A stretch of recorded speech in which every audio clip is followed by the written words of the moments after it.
The winds have shifted in Alethi. Once Kholinar shone, a beacon of pride and glory. Now its towers groan beneath the weight of despair. Its people whisper of shadows moving in the rain, of oaths long broken beneath the thunder's roar. 4 souls drawn together, bound by threads unseen. An investigator chasing truth through a city drowning in secrets. A thief, mercenary by name, but fierce of heart, determined to save the home that scorns them. A fabric cloaked in falsehood, shaping light and metal, seeking to forge a better tomorrow before the storm consumes the present. The Vorin woman, staring defiance into the eyes of destiny, striving to become more than her world dares to allow.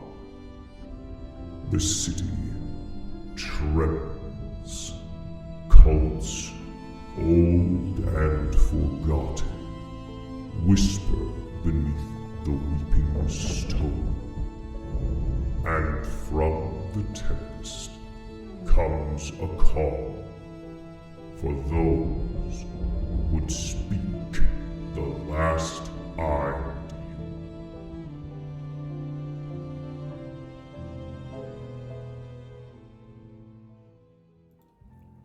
Hello, everyone, and welcome back to The Last Ideal, Another World Tabletop's Cosmere RPG actual play. Tonight is our season finale, the last in the first act of our series, and we left off at a fairly dire moment. Now, Navali and Fira, Bertalar and Alstrom, a illusory Alstrom actually, coated in the patina of someone else's features,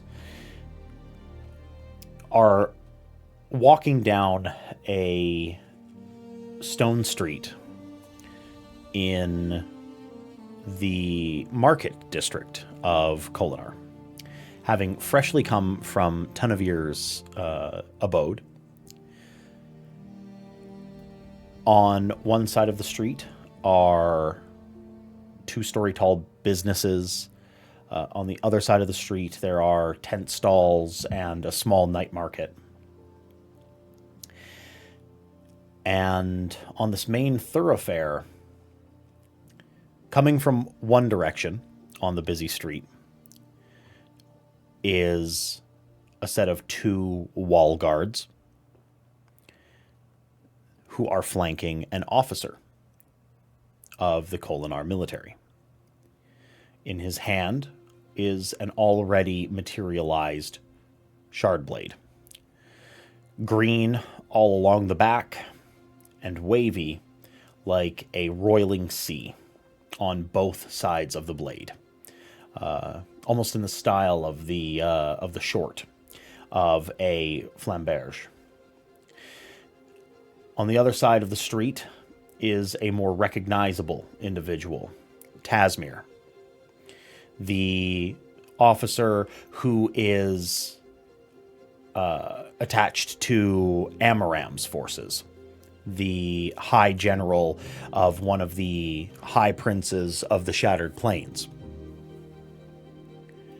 In his hand is another shard blade, a jut of crystal shooting off the back and towards the bearer in a sort of winged crossguard, and a very straight blade that extends out about 6 feet from the man. For those of you at home who may not know what a shard blade is capable of, it cuts through inorganic material as if it was not there, slicing through metal, wood, stone, cloth, like it is nothing. It only meets the most bare of resistance when it hits living flesh. A shard blade does not attack a person's skin. It does not attack muscle. It does not hurt bone. It does not pierce organ. A shard blade cuts through the soul, the spirit, the inner you. Where it slices, it leaves gray, dead flesh. Not dead, cut off from nerves and blood flow. Dead as in the soul of the body cannot inhabit it.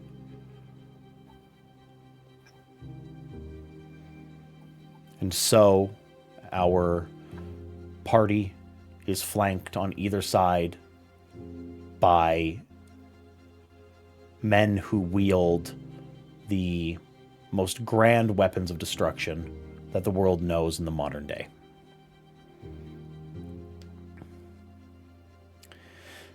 Tasmir points out his blade toward all of you.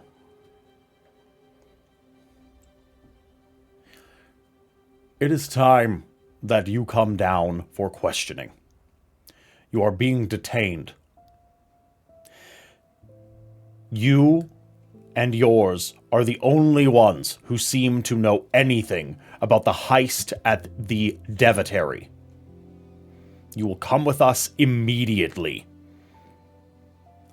On the orders of Queen Aesudan.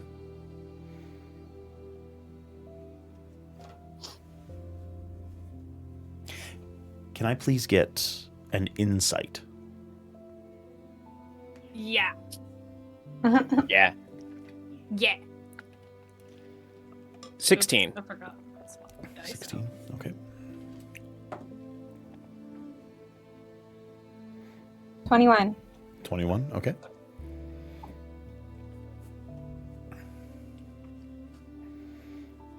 Nice. You said it was Insight. 17. 17, okay. Mhm.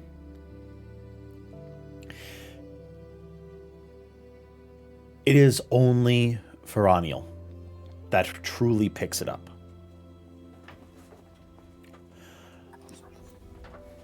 Feraniel, you are well aware of the bureaucratic processes of the Light-Eyed Society of Kholinar. You have been in the military structure for the vast majority of your life. You are tangentially aware of who this man is, mostly in name only, an agent sent back from the Shattered Plains in order to enact the will of High General Amaram.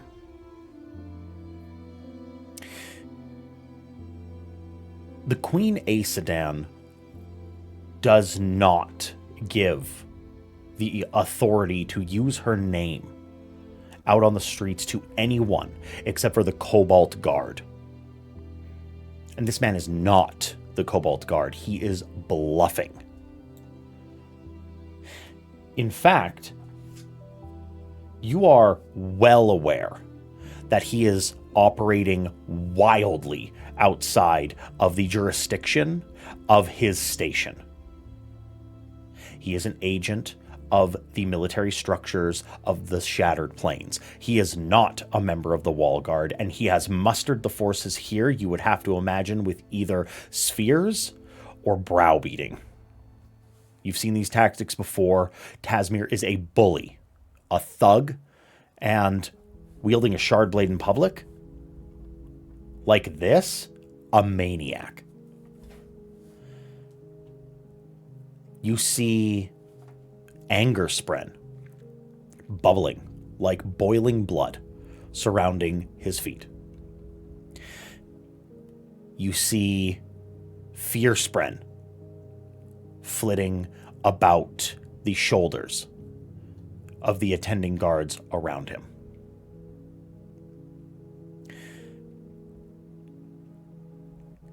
And for a moment, you realize that there needs to be a different motive.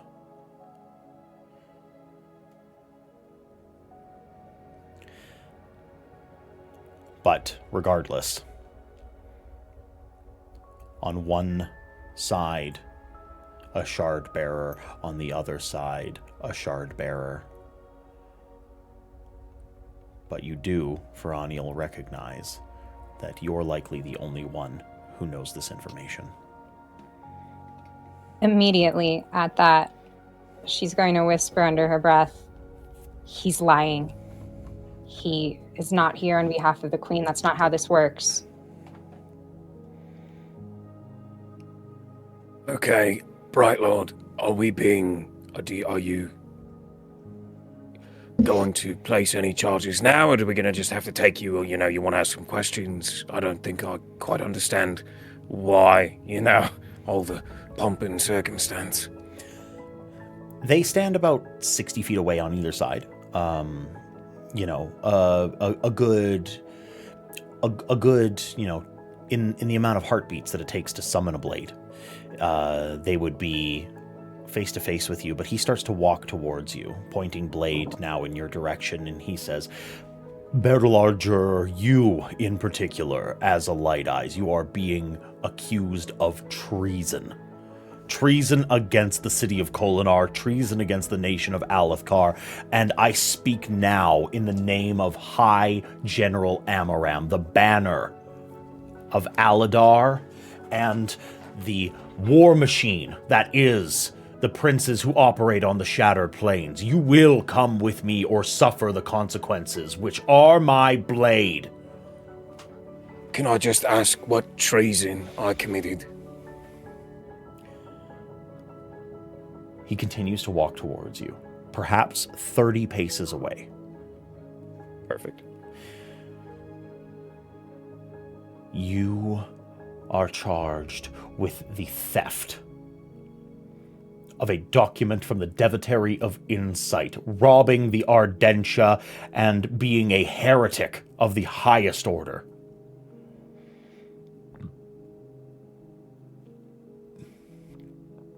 Okay, that is a lot. And I would like to, if we haven't gotten into combat yet, I would like to enhance. I would like to use my investiture and kind of channel that energy into all of my muscles and organs. How far away is he now? He's about 30 paces still. So here's the question. He is going to continue to walk. And he continues to walk. And he continues to walk. 20 paces, 15 paces. If he took a solid lunge, his shard blade would gray your body from the neck down. Do you think that it's been about a minute since we've spotted him and he spotted us? Do you think that's a reasonable time? I would absolutely say that that's reasonable, yes. Great. I would like to mark him as my quarry. Yes.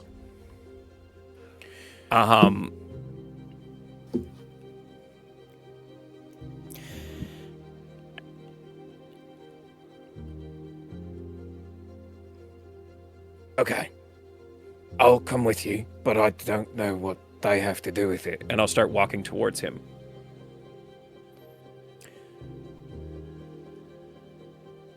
He points his shard blade at the ground, the tip of it gouging a solid line into the stone.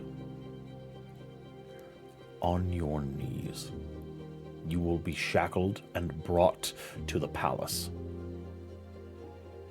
and then points to the rest of you. All of you as well. While this is happening, I also wish to enhance. Okay. And I'm gonna be real when he says that. Nobody told me not to. I'm gonna cheap shot this guy once he's within range.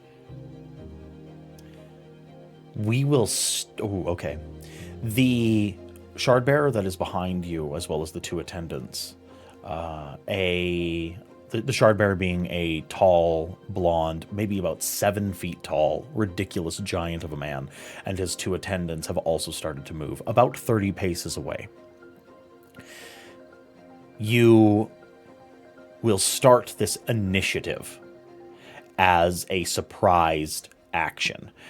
Navali will be the only benefactor of that, and then we rush into regular initiative. So you get your cheap shot, and then you will also receive one extra action of your choice, as it is the surprised, which is a long turn. Okay.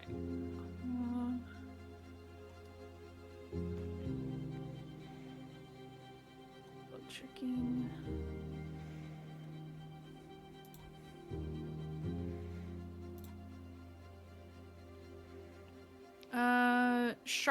Shards, like shard items, are considered invested objects, correct? Oh, yes. Okay. Cheap shot. One focus. Spend one focus to make an unarmed attack with thievery versus cognitive while raising the stakes. Absolutely. So I will do that. So I have a +6 to thievery now. Oh, hell yeah. That is... It could have been higher. It is... That's 9. 15, but with an opportunity. That is very lucky. You have met his cognitive score, and you will land the cheap shot. Do you want to describe that for me? What is the opening move of this combat? Yeah, I think as he's talking, I breathe in Stormlight, hoping Jez is nearby to help me out in battle. And when he starts talking to Bear and telling him to kneel and that he'll be shackled and all these things, Nev has had enough. And she, I know this is probably like paved streets and things like that. It's a nice neighborhood, but surely there's dirt somewhere. There's a storm recently, and I want to kick that up into his face to blind him momentarily as my cheap shot. Yeah, chipped and dried creme has turned into the fine powder that it usually does upon the streets. Not being swept yet today, and you heave a handful of this dusty muck into his eyes. And I do 9 impact to him. Okay. As a result of the cheap shot. Yeah, absolutely. Okay. Got it. Now, the way that initiative works, because it has been 10 full episodes without an actual mass combat, the way that initiative works within this game is that it is not any sort of tiered process. You do not roll dice in order to generate your initiative. It is the player characters that go first. Anyone that wishes to do a fast round will go in the first fast round of combat. Anyone that wishes to do a slow round will go into the slow round of combat. It will be the player characters followed by the non-player characters. That is how initiative works. You dictate amongst yourselves who would like to go first and in which order. It does not remain static from round to round. That's just how it works. Initiative is a discussion. Who would like to go first? I will defer if no one can make a choice. Fast action. Okay. I do want to do fast as well. Yeah, all I need is dictation on whether it's a fast or a slow turn to start. That is the choice you make. Okay, fast. Lane, are you ready to go? Yes. Okay, Berlar, what do you do? I'm going to quick draw my side sword, which is a free action. Yep. I am going to... Actually, I have a question really quick. Yeah, please. If I were to try and manacle somebody mid-combat, what kind of action is that? I would say a disadvantaged athletics with a negative. That's like a nigh impossible task. That's that is some superhero like Batman level maneuvering for sure. Great, good thing we're superheroes. Just so you know, yeah, like that's it, not impossible, just implausible. Yeah, no, great. So yeah, I'm going to strike him with my side sword. And honestly, what armor is he wearing? He is wearing a breastplate with folds coming down. You could count it probably close to a half plate situation. A very decent, and the way that armor works within the Cosmere RPG is that you get a deflection bonus which removes damage off of a strike, and then your actual ability to dodge is simply your physical defense. Great. I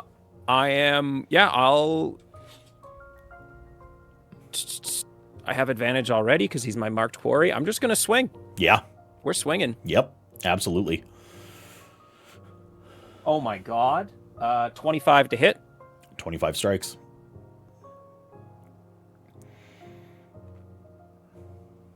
That's 10 points of keen damage with the side sword. 10 points of keen. Fantastic. You notice that it takes a little bit of effort. You know, even with him blinded and stunned, you weave, you dodge, you find and snake your blade against him, and you do get a solid cut, but the armor is making it difficult. Okay, great. Then I am also going to draw my knife in my offhand as well. Yeah, perfect. Okay. Did we lose Mandy? Oh, okay. Gem, Feraniel's turn will be next. You recognize fairly instantly that these are... You've stood side by side with trained soldiers for much of your life, and there is a drastic difference between someone who picks up a spear and is a rank and file soldier, someone who will march and follow orders and put the sharp end into the soft bits of the opposing army, and a true soldier. This man that is in front of you, as well as the man behind you, have taken up stances. True warriors' stances. You notice that one has taken on the blood stance, that being Tasmir, a wild, swinging, offensive stance, and the other has taken on stone stance, one of deflection.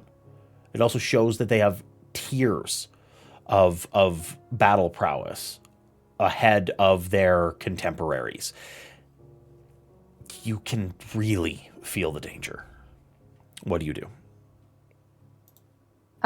Taking that in, I'm instantly, and seeing Bear and Navali both make aggressive actions, I'm instantly going to use Through the Fray on Bear. And, Decisive Command on Bear. That's going to give him a 1d4 command die. And I'm just going to say, be careful. They're trained. We need to focus on a different strategy, and that's going to be my command to you. And you can add that die roll on your next test. Cool, thank you. And my second action is going to be Through the Fray to Navali, where they can use the disengage or gain advantage action as a reaction. Oh, I can't hear you.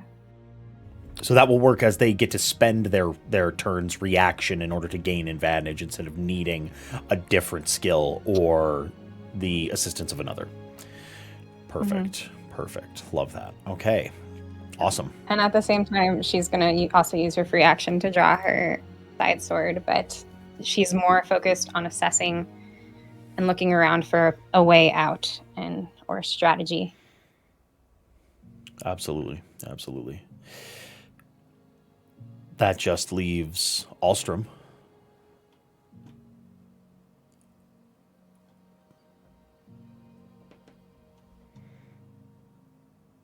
Oh, can't hear. Oh. Did you say there was like a sewer or something below us last time? There was a listening port.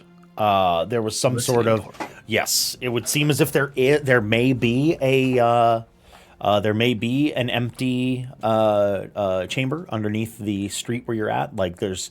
I guess the thing I'm looking, Alstrom's looking for is a wall or a floor to turn into a hole to make an alternate escape route for us. Yeah, absolutely. I mean, the obvious one would be the flood tunnels that run all underneath Kholinar, between the wind blades and like actual like sluiceways, cisterns, et cetera, that run the water away from the city.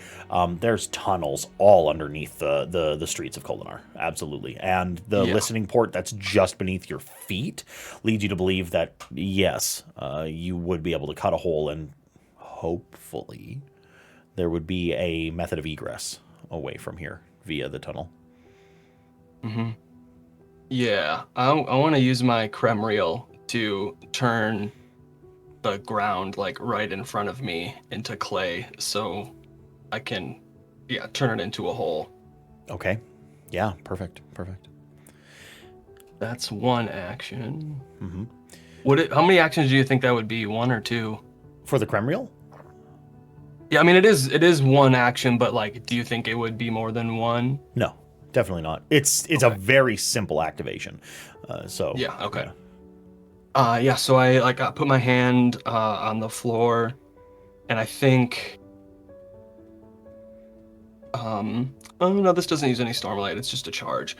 So the like leather wrist guard that I have pumps some stormlight into the floor into this like 5-foot circle, and it just. I get if there's a space beneath us just sloughs out. It's a 3 foot 5 foot section. I forget what the exact 5 foot section. Yeah, it's a medium size. Yeah, perfect. So a 5 foot hole does open up. Mm-hmm. You see underneath that. Yes, it is actually just a proper sewer entryway. Whatever small listening port that was there before has been coated completely in muck and creme.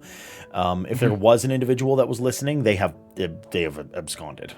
They are gone. But you do see a method of egress, even though it is a rather steep drop. Yes. It's sitting at about 10 feet. Yeah, can I use my movement to hop down there? And I'll say, before I do that, I'll say,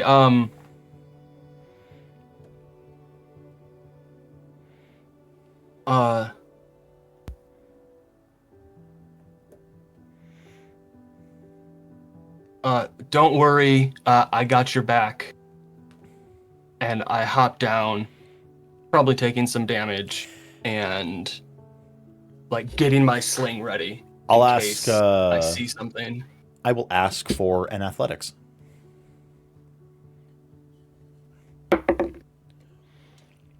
17. Alstrom, in a surprising, frankly shocking display of athleticism, which, if Navali had seen it, would lead them to be very disappointed in the athletic displays at the Devotary.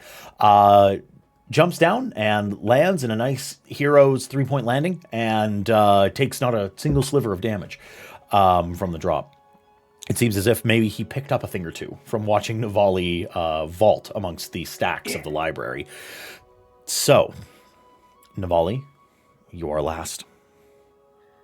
Can you remind me the positioning of the enemy again, really quick? 15 feet in front of you, stunned, is Tasmir. He is flanked on either side by 2 warriors that are wielding spears. And then behind you, 30 feet, is another shard bearer of unknown origin, and 2 almost identical wall guards wielding spears as well. All of them are wearing identical armor, the breastplate, falds, pauldrons, and besides that, they're wearing the regalia, the blue regalia of Kholinar wall guards, besides Tasmir, who wears the heraldry of Amaram. Okay. I think what I'm going to do is...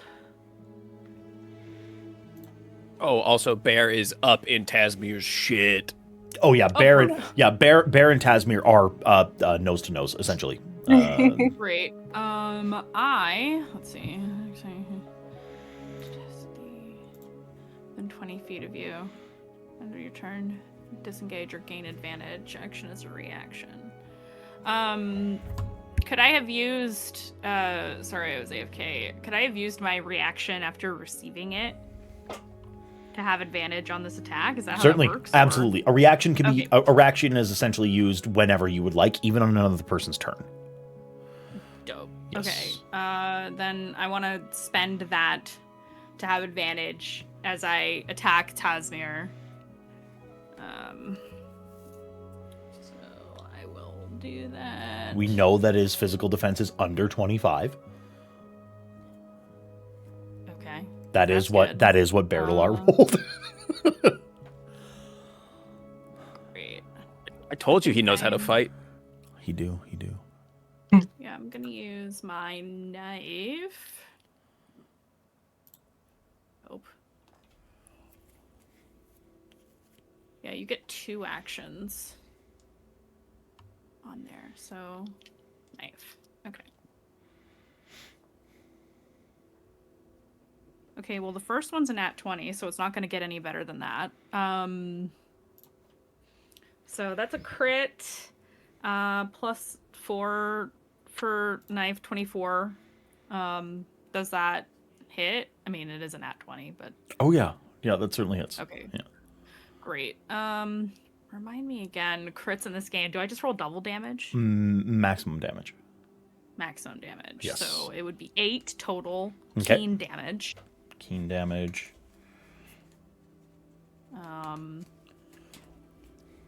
And I do get 2 actions. An attack is, I believe, 2 actions. And since you took a fast turn, you have only 2 actions to Oh, spend. right. Attack Yes. is... Wait. No, strike is just 1 action, but if Strike you want is to do a it single. again, you have to spend a focus or use 2 or Right. something. Right. Yeah. I was gonna Nope. say, Good catch. strike Good is catch. 2 1. focus. So that's 1, and then if I want to use another one, I can use... am I able to use a surge? It says it's 1 action. Oh, yeah, absolutely. Yeah. Not technically an attack. Yes. Great. I want to lash this idiot upwards and see what happens. Okay, yeah, absolutely. So I will gravitation surge. I want to send him ass over tea kettle. Basically, that's the goal. So what it sounds like you are trying to do is I'm launching him upwards. you're trying to launch him directly upwards, right? Mm-hmm. Okay. So you are targeting a character, Yep. target an object, infuse yourself. Target an gravitation on others.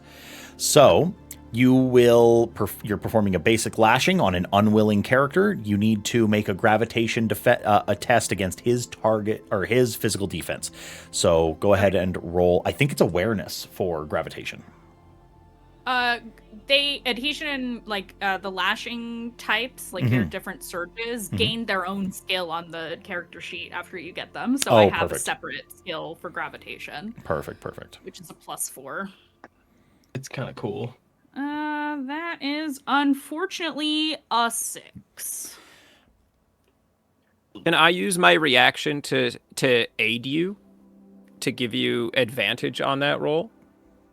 Somehow? Mechanically, I think I should be able to, but like story-wise, I don't know how I would. Yeah. So the way that giving people advantage is supposed to work within the actual game is that you give a skill that you would be able to justifiably use in order to give the advantage. I have a fairly tough time imagining a way that you would help with a lashing, because it's not so much that you. Yeah, that is a tough one. No, it's fine. It makes sense to not get advantage on those things. I would say actually that in the future we'll definitely revisit this. You as a character do not know what Navali is doing. Yeah, no, absolutely. Yeah, you see Navali trying to reach out and touch the center chest of this stunned man, and nothing occurs. We'll say that like a very weak lashing is applied to, just for flavor and to give people that are watching an idea of what's happening. A very weak lashing is put onto the breastplate, and it's sort of lifting off of his chest before subsiding. Yeah, so I think what it looks like in action in media res is she slices at him while he's stunned to take advantage of that, cuts him pretty good, and then with her free hand, like, does like a boop on his breastplate, and it shows like a shimmering line, but it doesn't complete the shape that it's supposed to be. Not that you would know that from the outside, but that's what it looks like. Windrunners really do have the danger boop. So... All right. Now it is unfortunately, the enemy's turns. Each of them is going to take a slow turn. The very first one that is going to go is Tasmir. Tasmir is half blind, stunned, the condition, and is not doing well. His attack will gain disadvantage. However, he is striking out directly at both Nev and Berdalar. There is a unique property to shard blades in which they will automatically graze the individuals that are beside. So, the first attack is going to go at Berdalar. Berdalar, that is a 17. 17 with disadvantage? 17 with disadvantage. Yeah, that hits.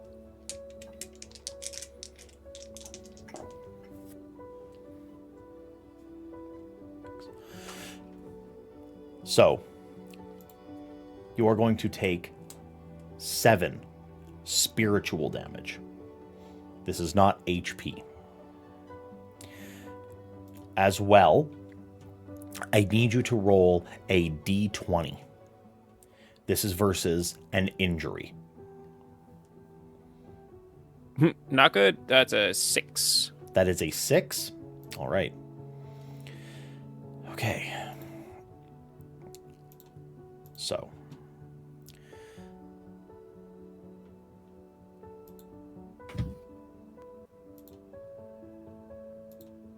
The way that this will work.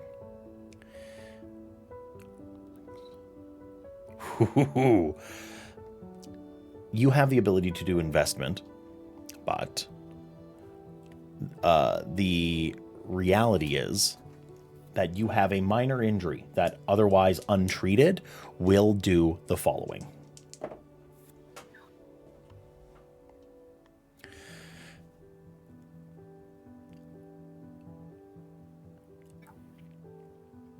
Officer Tasmir takes his shard blade and he rams it into your belly.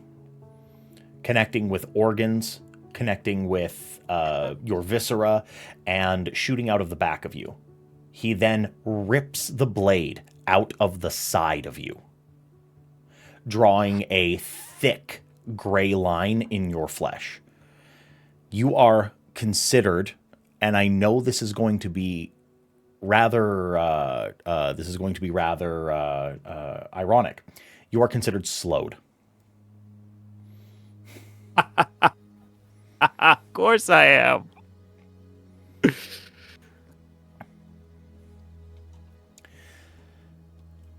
It is also, in no uncertain terms, the most stark and panic-inducing pain you have ever felt. It feels as if your soul is on fire, like you have been struck by the sun.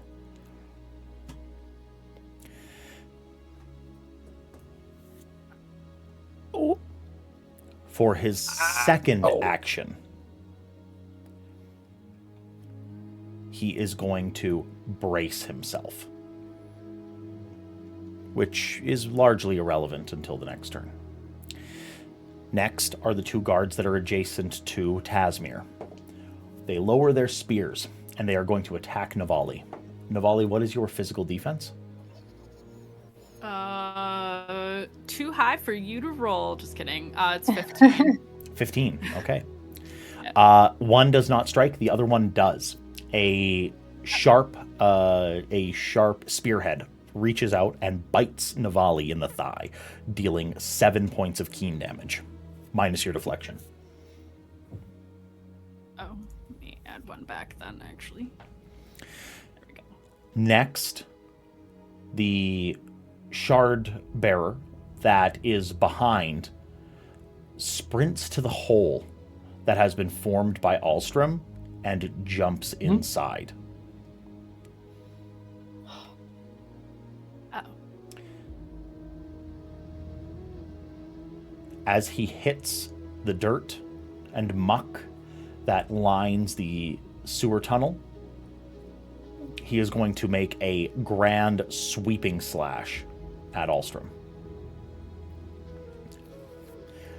You see the rage in his eyes, and he whispers out a word in Thalen. Where we're from,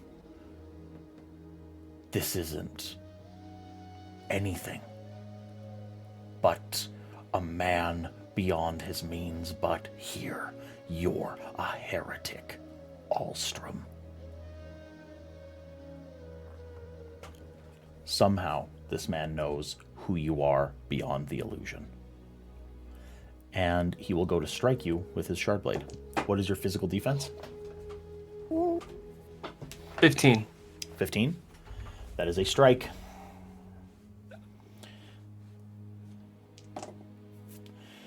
The wavy, green-backed blade slices out, and you take 8 points of spiritual damage. And I would like you to roll a d20.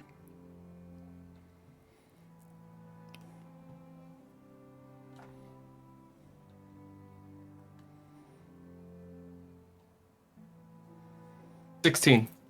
A 16. Okay.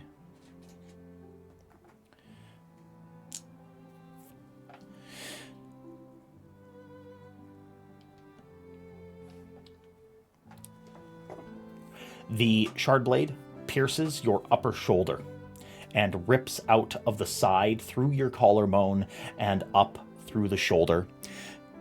You are considered exhausted. The pain is flaring, and a lot of the flesh of your shoulder, the scapula, the pectoral has gone gray. You will gain a -1 to all skill tests.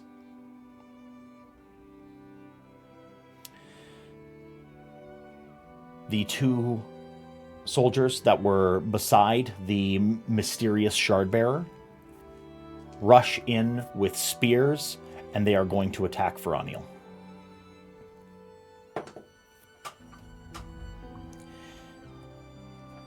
The first one goes to strike, and you hear him whisper under his breath. He says, "By the Almighty, I am sorry for this." And what is your physical defense? 14. The spear, ooh. For the very first time, very likely in Feraniel's life, you feel the bite of cold steel entering warm flesh. And you take 7 points of keen damage as it pierces through abdomen and out of the back. Warm blood rushing down. And the other one attacks as well. And that is a miss. We will return back to the player characters. Seems fitting. I'll take a slow turn. Yeah, certainly. Who's ready to go? I'm ready. Nev, what do you do? I'll do a fast turn, but I can go. Oh, if you do a fast turn, you go first, Alstrom. Yep. That is how that works. Yeah, but I mean, like, if anyone else wants to do a fast turn, they can go before me. Oh, okay. Anyone else? Fast turn? No? You want all your actions? Okay. Alstrom, you go. I'm going to use 2 Stormlight to regenerate. Yeah.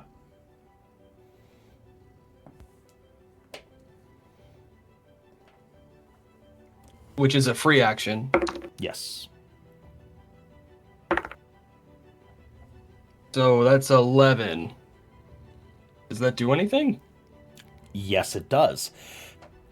You've heard stories. You've heard rumors that a wound from a shard blade is forever.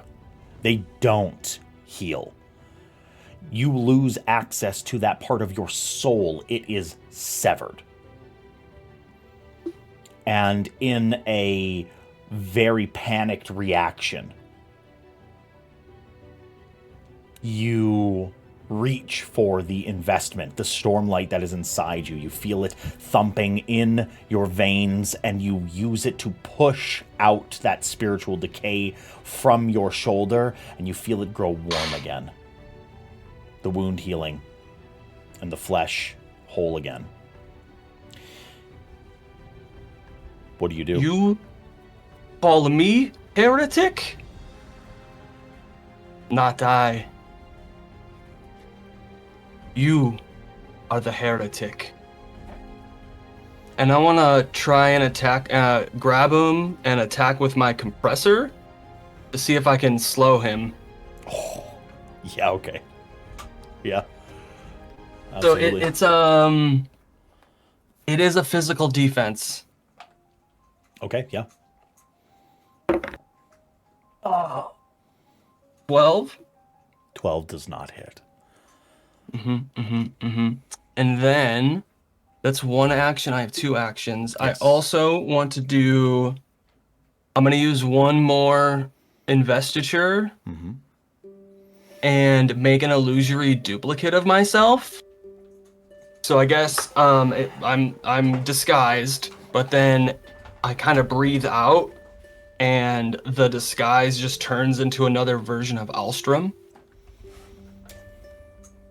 And he has disadvantage and cannot graze. Okay.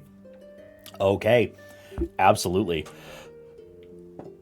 Okay. That is your action. He looks panicked. He looks completely flabbergasted. The illusion ends after an attack misses. Oh, okay. Yep, heard. Yep, that makes sense. No, that makes sense. He looks completely confused. His eyes go startlingly wide, and he waves his shard blade out in front of him in a sort of panicked motion and sets himself. And I just spit at the ground. Heretic. Nev, I believe you had an action. Yeah. Yeah, I guess I'll take a slow turn. I'd like to have more actions anyhow, so that works for me. Before I say or do anything, what's Jez doing? Jez is in a panic shooting around as a ribbon of light. Not too terribly pleased with what's going on, but he can't do a heck of a lot to help. I think I would. We can talk to them through our bond without speaking out loud, right? Not or yet. Is that not? Okay, not yet. Yeah. Jazz, some advice would be helpful. If I was alone, I would just be running. Jez flits down to your shoulder in the blink of an eye, and whispers in your ear, "Kill him! Kill him! Kill him! Kill him! Kill him! Quick! Quick! Quick! Real soldier! Real soldier! Real soldier! This is a real soldier! He's going to kill you! You need to get him first! Kill this man! Turn him into mush! He needs to go, and fast! Bear, he can bleed! This man can bleed! Get him! Stab him with your knives! Get a bigger sword! Get a sword! I can't be a sword!" Well, wouldn't that be nice? And I'm just gonna, after bantering with him, since that's a free action, I am going to, I mean, I'm probably gonna go for. I'm not too worried about the regular soldiers. I'm worried about Tasmir. I want to knock him off kilter. Can I mess him up in that way? I can forcibly maneuver my opponent by shoving them.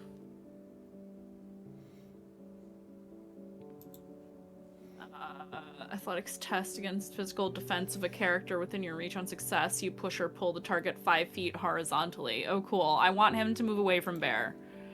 I think I'm gonna shove Tasmir. Okay. And what he is should the be test? lighter. I would say he should be lighter because he has like half a lashing on him. Sure, throw it as an advantage. Dope. So then I have to roll my athletics versus physical defense, and if I succeed, I push him like 5 feet further away from Bear. Heard. That's my goal. Yeah, heard. Okay, first one is not very good. Let's try again. Whoop. I didn't even look at it because it fell off the table. Okay. Total of 15 on the higher of the two rolls. Does that hit his physical? 15 does hit. Okay, then I shove him 5 feet horizontally. If I successfully shove a character who is... Oh, he hasn't grappled me, so that doesn't count. I'm just shoving him away. That's 2 of my actions. And since shove does not count as an attack, I would then like to attack him once I shove him away. Yeah, absolutely. So instead of actually shoving him, I'm like forearm like pushing him into his chest to get him away from Bear, and then I'm stabbing him. Okay, yeah, for sure. Absolutely. Okay. Dagger, dagger, dagger. Hey, that's a 19 on the die, plus 4, 23. Let's go. And that's 1d4 plus 4 keen damage, so... 7 keen damage. 7 more keen damage. Attack. Okay, yeah, absolutely. Yes. Once again, you keep seeing you keep seeing that the armor is doing its job, deflecting a pretty large bulk of the damage that you're putting down. But he's starting to bleed. There's blood running down his leg. There's blood running down his arm. There's blood running from his from right above the collarbone where the breastplate is open from the 3 strikes that between you and Bear you have landed. He's bleeding. But not down by any stretch of the imagination. As you strike him once more, he lets out a terrific roar, full of rage and frustration. Can I please get Fira to roll an awareness, please? Okay. You know what? We'll do perception. Actually, I think that's more appropriate.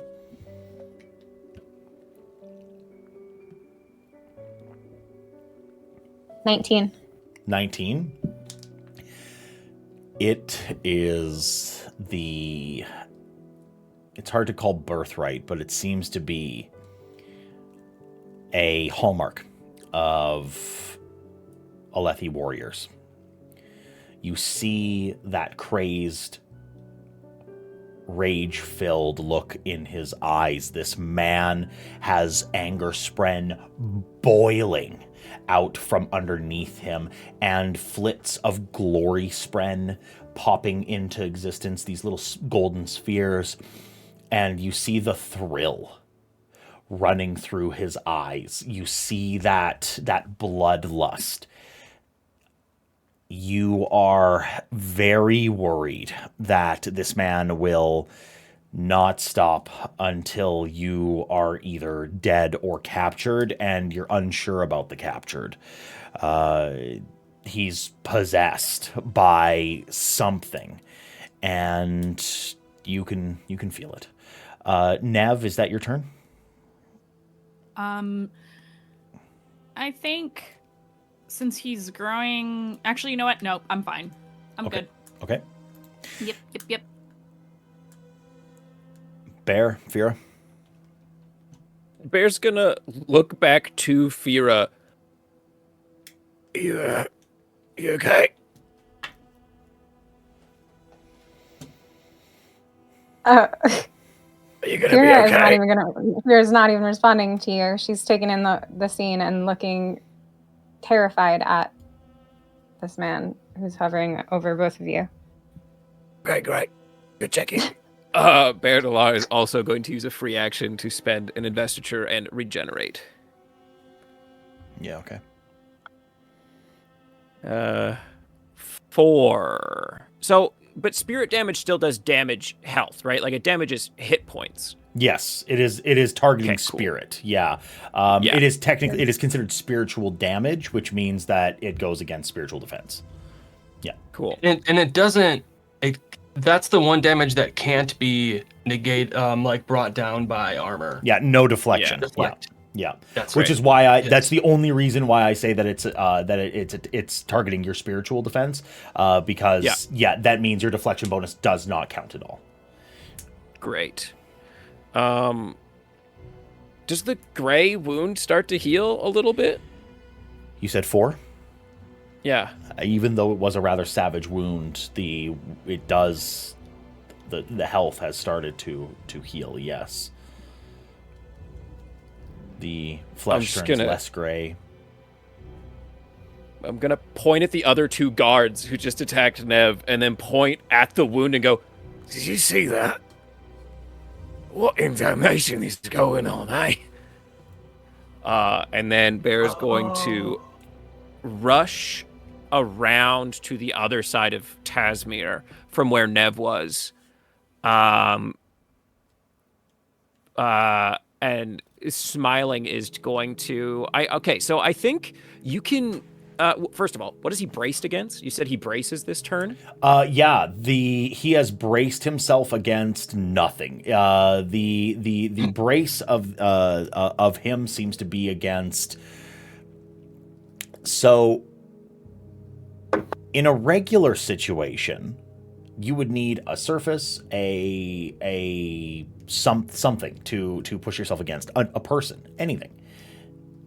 This, I can't really peel back the veil for you because you don't recognize what this is, not having been a soldier on the battlefield. So it's a tough one. Okay. Yeah, it's a tough one. You see him sturdy though. You do understand that. Cool. Well, in that case, I am just going to rush to the opposite side of him from where Nev is attacking. And I am going to try and hit him. He's not wearing a helmet, right? Or is he wearing a helmet? No helmet. I'm going to try and hit him in his stupid head because I'm tired of the armor absorbing the damage. I don't want to deflect. I will take the disadvantage so that I do not get the deflect, and I will stab him in the head with my sword. Okay, yeah, This absolutely. man is going to die. I'm done. I'm done playing.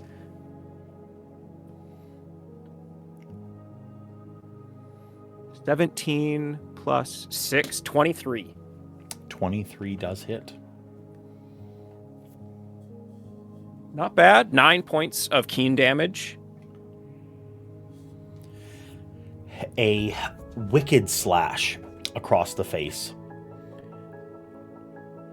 You see that your sword has impacted in such a way that when you pull back and he places a hand to his face to see what is wrong, he pulls his hand away and you see a gap in the flesh of his jowl, and you see teeth showing from the wound.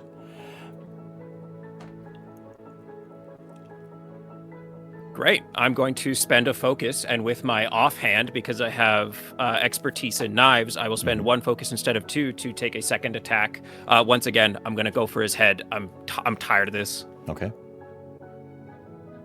It's not as good, but it's still good. 20. 20 to strike. Oh, max damage, so another 10 damage. Another 10 damage. Another staggering blow. You see a wound cut into the meat of his neck. Blood starting to flow rather freely from the wound. Yeah. Okay. I used my movement to get there. 2 attacks, so I think I am tapped. Yeah, certainly. That's me. Mm-hmm, mm-hmm.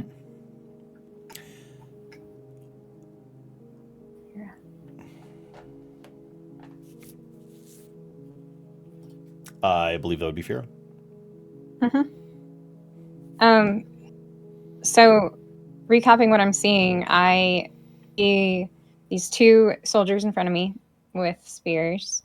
I see this Bright Lord with his shard blade attacking Nev and Bear. Yes. I don't see Alstrom or the other shard bearer. You are privy to the fact that they did jump in the hole. You are aware of the 5-foot hole that's behind you and the fact that Alstrom and the shard bearer are in it. But I had just taken notice of the bloodlust in this man's eyes. What do Nev and Bear look like currently while they're fighting?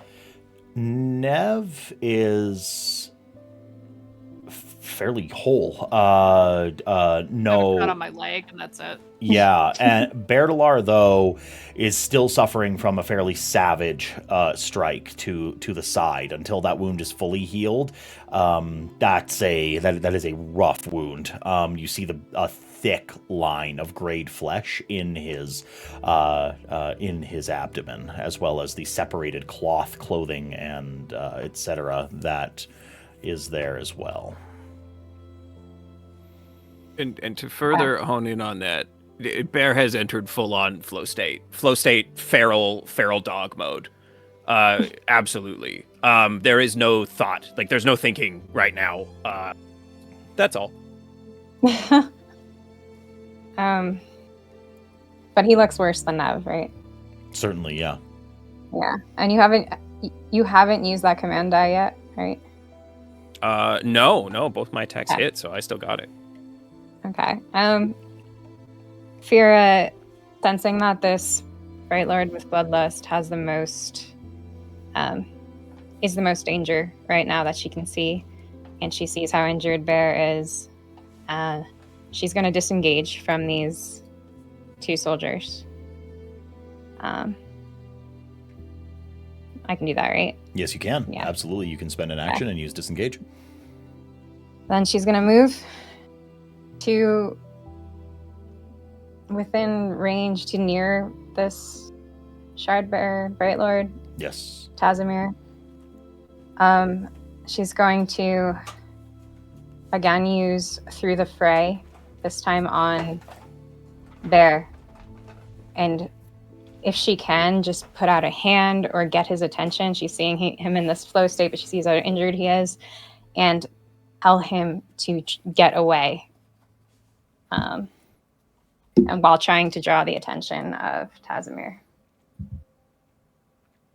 Okay, what does that gives you this? All right. Okay, cool. Thank you. So I believe that is your turn, correct? But yeah, that's my 3 actions. Yep. Okay. It is now the NPCs.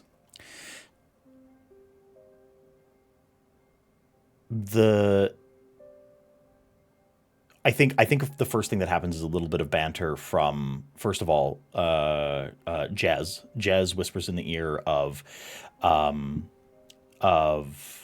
Nev and says, one of those soldiers, they apologized to Fira. I know I heard it. Growl loudly in their direction, and I swear they'll run. No heart. Next, you hear Tila in the ear of Berdalar. You can weave.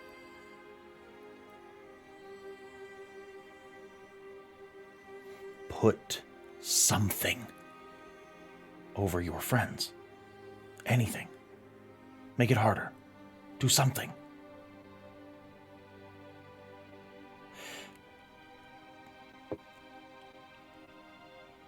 And down underneath in the sewers, Wave says, "Ah!"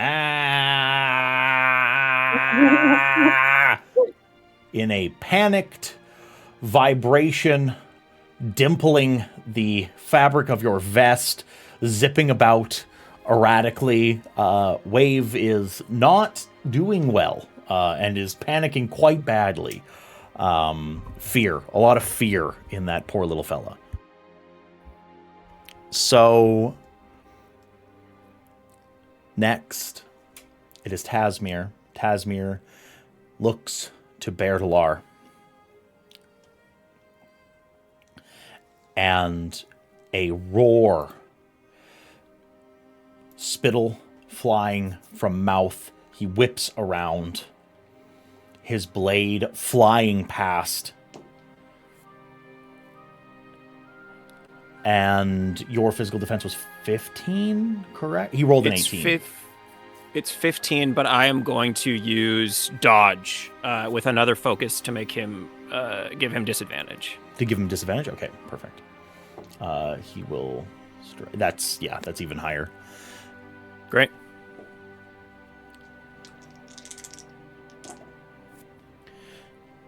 That is 10 against spiritual. Oh yeah, that's damage. And can I get you to roll a d20, please? Yep. You will take... 15. You will take a negative. I do need to look that up one last time. I should just have another tab up for injuries at this point if we're working with shard blades.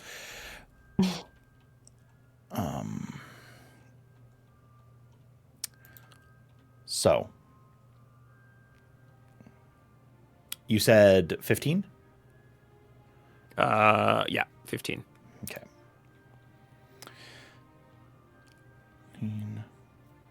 This is once again a shallow injury.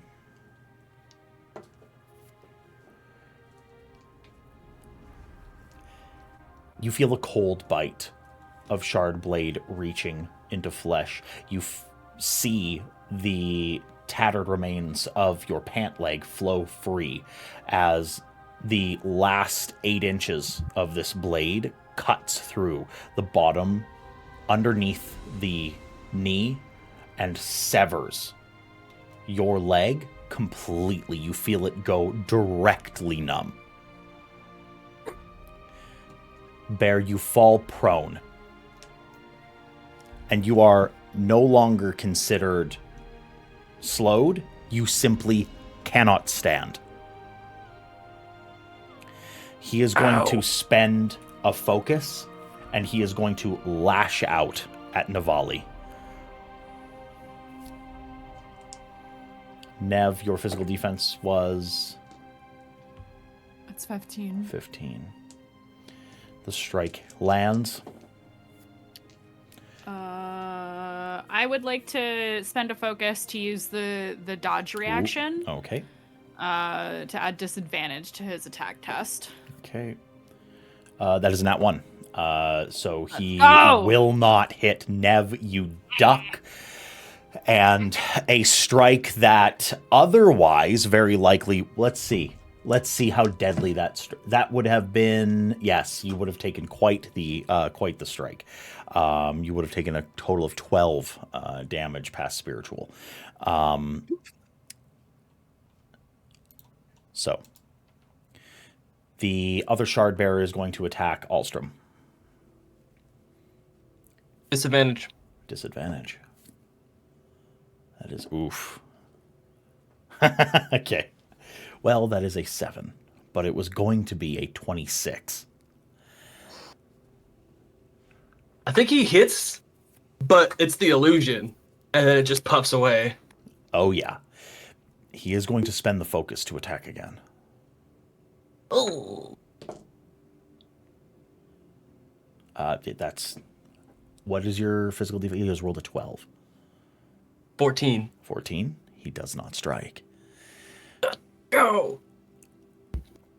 And, yeah, I think I see him miss, and I just duck. Instinctively just duck. As he swings again. Maybe. Yeah, you absolutely throw yourself down, the blade flying over your head. Perhaps a lock of your hair is cut free and sent flying. Mm-hmm. Absolutely. Two of the spearmen, one of them is going to stab into Berdalar, attempting to finish him off. Your physical defense is -2 from what it was, and he has rolled a 14. That hits. You take an additional 3 points of keen damage, minus your deflection if you have any. Okay. And the other one strikes out at Nev, and he is going to use Cheap Shot.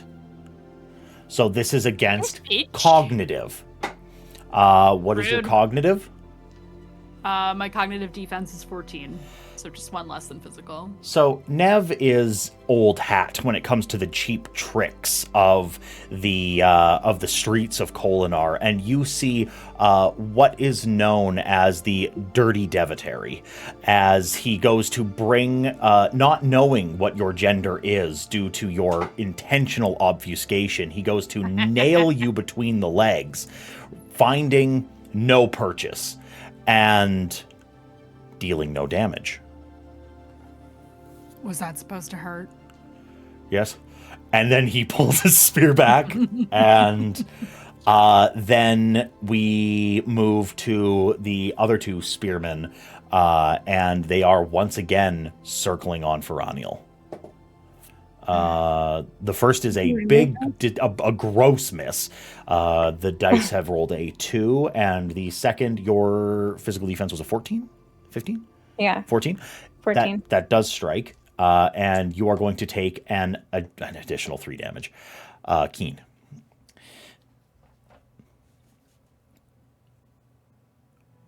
We move back into the next phase, and Tasmir is going to attempt to take a fast turn, as are the 2 soldiers that were flanking him.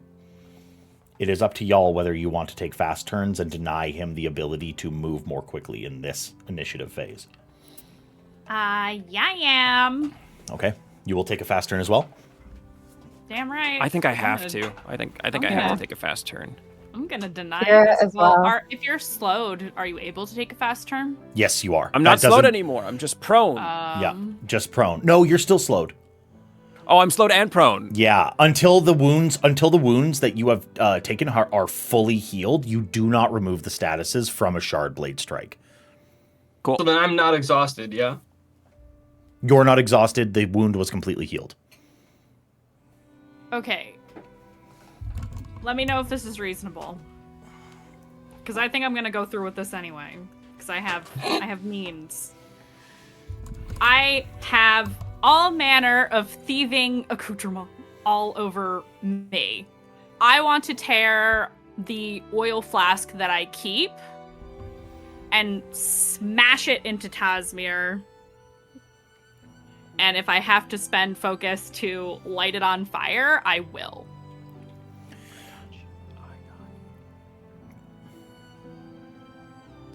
That will take... Interact. I believe, is 1. Item is 1 action. Yeah, so that's 1 action. I'm not so much worried about the action. I do think it's versus Unarmed physical attack. defense. Yeah. It would be an unarmed attack, right? Oh, yeah. Yeah. I also have an ability that gives me improvised weapon, I think, proficiency? I'm not sure. Hold on. Where is it? Okay, I guess it's different. Never mind. It could still be improvised weapon if you want it to, instead of unarmed attack. It could be, yeah. Yeah, we'll go with it. The only thing is I would have to choose what form it is, and nothing matches up with bottle. Shield? We'll say shield, yeah. That makes sense. Anything blunt. Okay. Literally anything blunt. Okay, can I request the unarmed attack instead? Because shields are heavy, and I can't do heavy. Make a light weapon attack at disadvantage. Okay. Since this is technically not a weapon and not something you could have trained with. Even unarmed attack wouldn't? Because that would be... It's not an unarmed attack. This is not a punch. Okay. This is not a kick. This is not a headbutt. This is trying to smash a bottle on someone, which is patently different. Can I aid this time with my reaction if I grab his feet?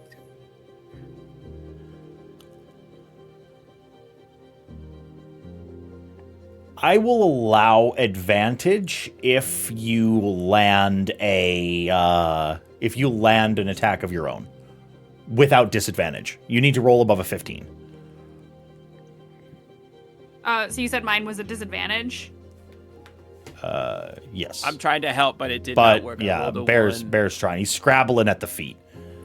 Wait, what am I doing? It didn't do shit. Rolling with disadvantage. Okay, 13 then. 13? So it doesn't hit. It does not strike, but you do not... Let's see how. I'm right on top of him. I'm just like, smash. That's it. Sometimes dice. Yeah.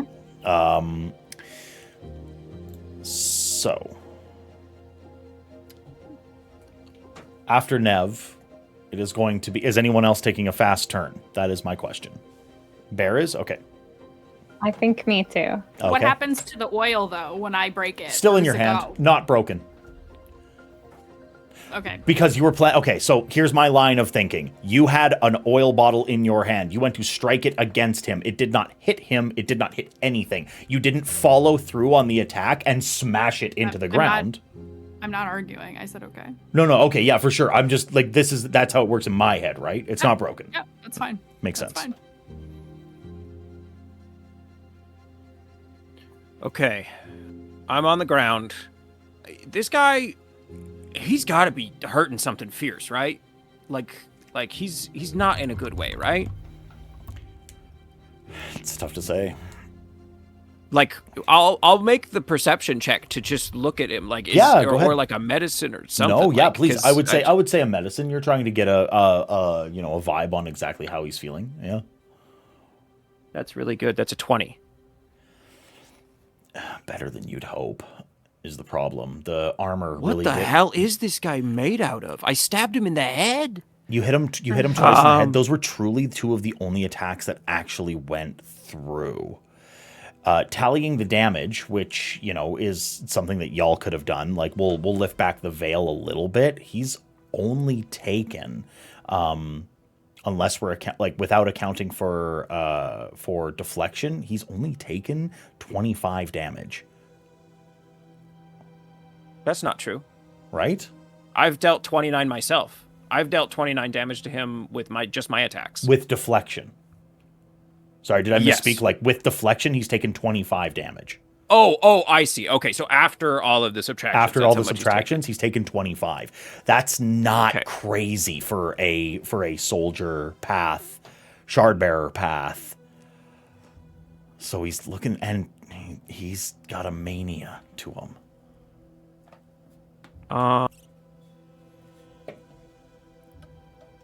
Shit. I'm kind of boned. Feared, you were taking a fast action too, right? Mm-hmm. Do you want to go before me? I don't know what the hell I'm gonna do. I'm still figuring out what I'm going to do.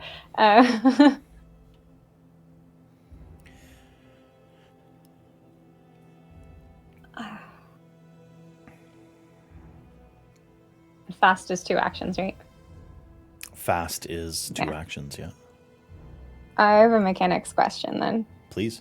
I haven't said the words yet, but I still have access to those 3 things before saying the words, right? Like enhance. You do not yet. Hmm. You do not have access to the first 3 abilities of a radiant, unfortunately. But you wish for it. You want it.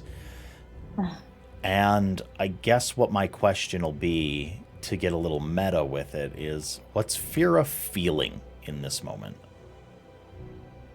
Fira is wanting above anything to save her friends, and she sees them keep trying to fight, and she wants to take Tazimir's attention and put it on her as much as possible. Okay.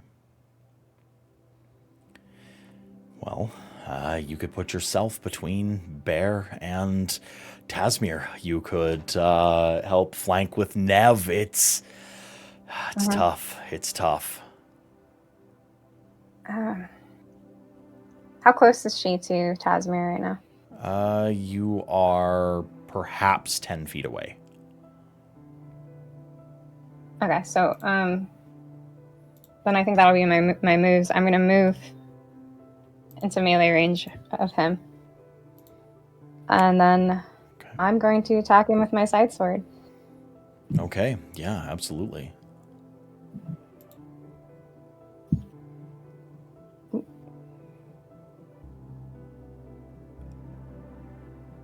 That is a 15 to hit. A 15 does hit. Yeah, please roll damage.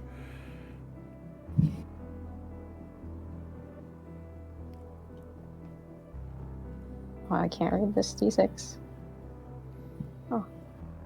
8 points of keen damage. 8 points of keen. Yeah, you see the scrape of steel on steel, the metal deflecting a large amount of the blow, but you do draw blood. Now, we move to their fast turn. And oh, hold on, still me. Oh yeah, sorry. Right. And if I'm taking a fast turn, I would go before them. Or no, I mean, no, never mind. I'm doing slow. Sorry. Right.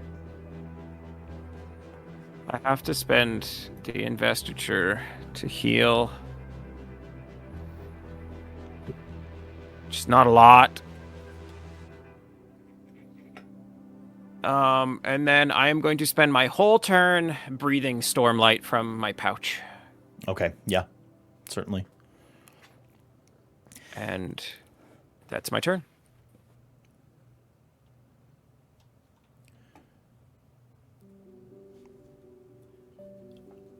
Tazmir looks down at Nev and whirls around at Fira, and he's in that blood stance, that aggressive, horrifying stance. And it's not logical. It doesn't track that he should want this.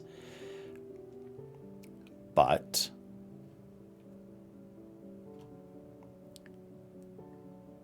he draws back his elbow with the sword blade, or with the shard blade, and he goes to lunge it into Berdalar.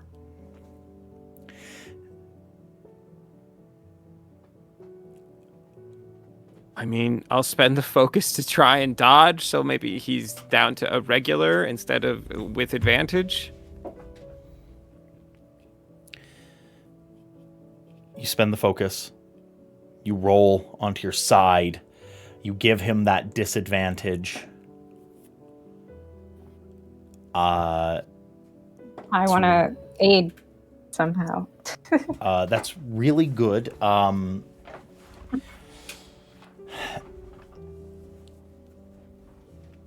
The first roll was a nat 20. The next roll was a 3. The strike does not land. He lets out a roar as his shard blade cuts a massive run in the stone of the street. He should still technically be... The first roll should have been the one that counts the natural 20, because he has advantage because I'm prone. Right. So the natural 20 is the one. So... God, I hate that. There are few things that can stop a shard blade.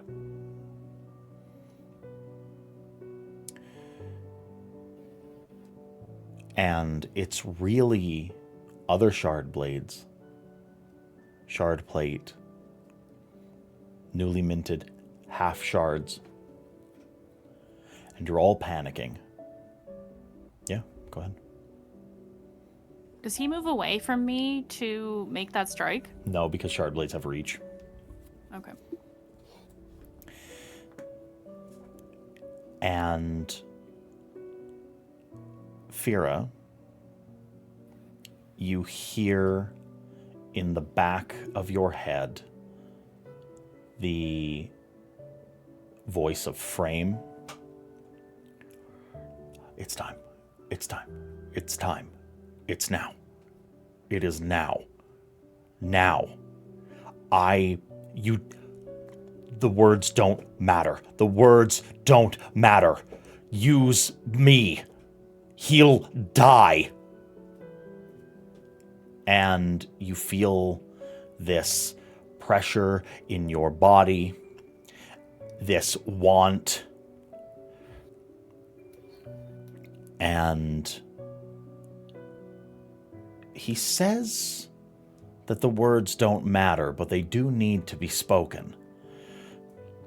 And you feel sweat running down your brow, blood running down your leg, and you see in this moment of crystalline focus the shard blade almost in a slowed sense of motion. You need an implement.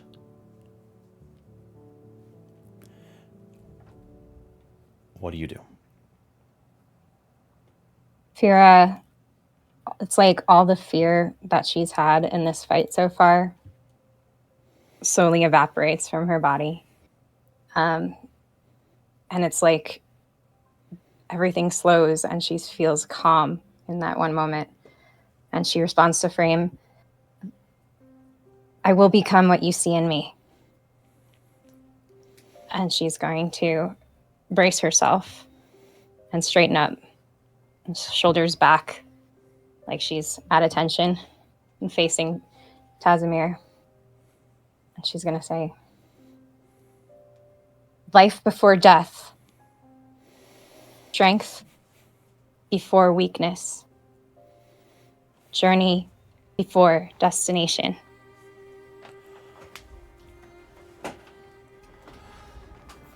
There is a nigh-on wave of force that comes off of Fira as frost coalesces along the ground. This symbol of a long-dead order of radiance forming on the ground. Fira standing in the middle of it, and to the shock of everyone else present,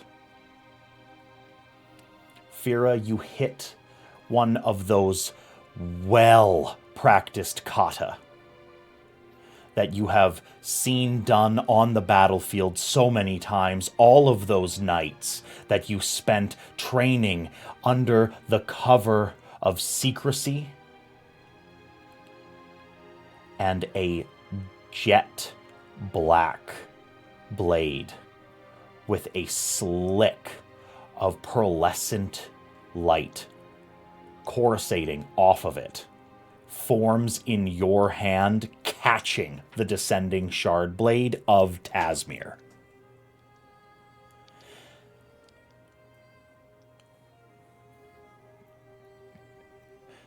It's about storming time. Tasmir reflexively backs up, fear painted on his face, and should you wish, you will gain a reactive strike. 100%. 100%. Can I also do that? Nev will absolutely also do that. You will both gain advantage. The thrill bleeds from this man.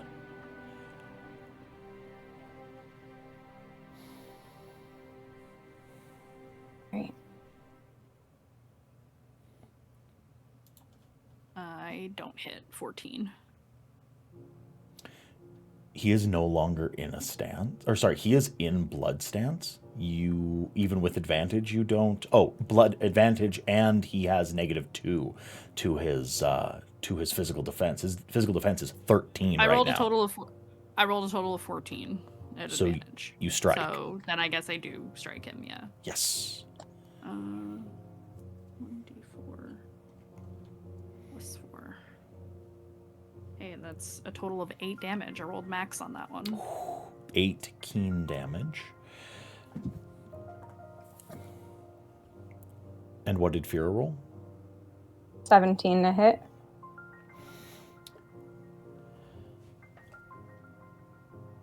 Your weapon will deal 2d6 damage. Plus your strength bonus.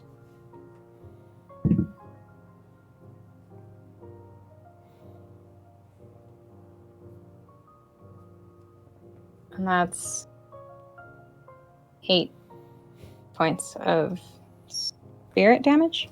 8 points, which goes directly past. And I need to roll for an injury on this man. All right. I have rolled a natural 1. So, if you take into account the fact that he has taken injuries already in this combat, he has rolled a technical 0.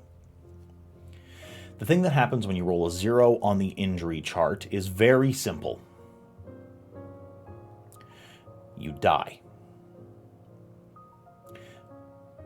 Fira, would you like to describe how your shard blade takes this man's life?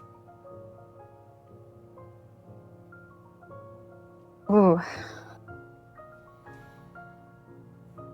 She's gonna, the way she swings her shard blade is so precise, it's so practiced, it's so trained, even though she's never held one before. So it's clean. It's just one clean cut downwards through him, particularly. She knows exactly where to hit. She doesn't know how strong it's gonna be, but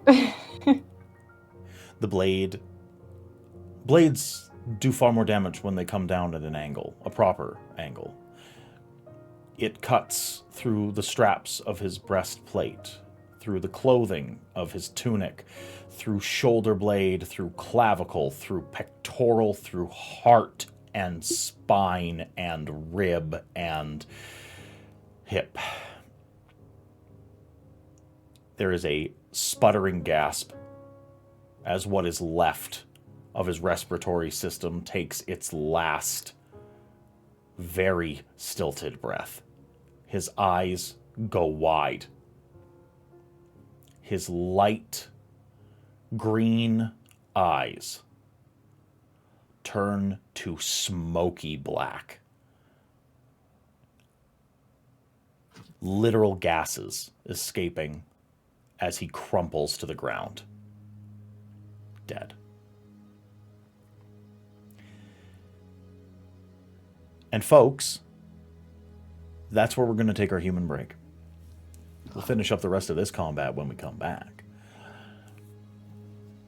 I hope you're all enjoying the show.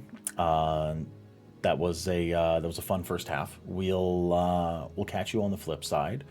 We'll be back in 10 minutes.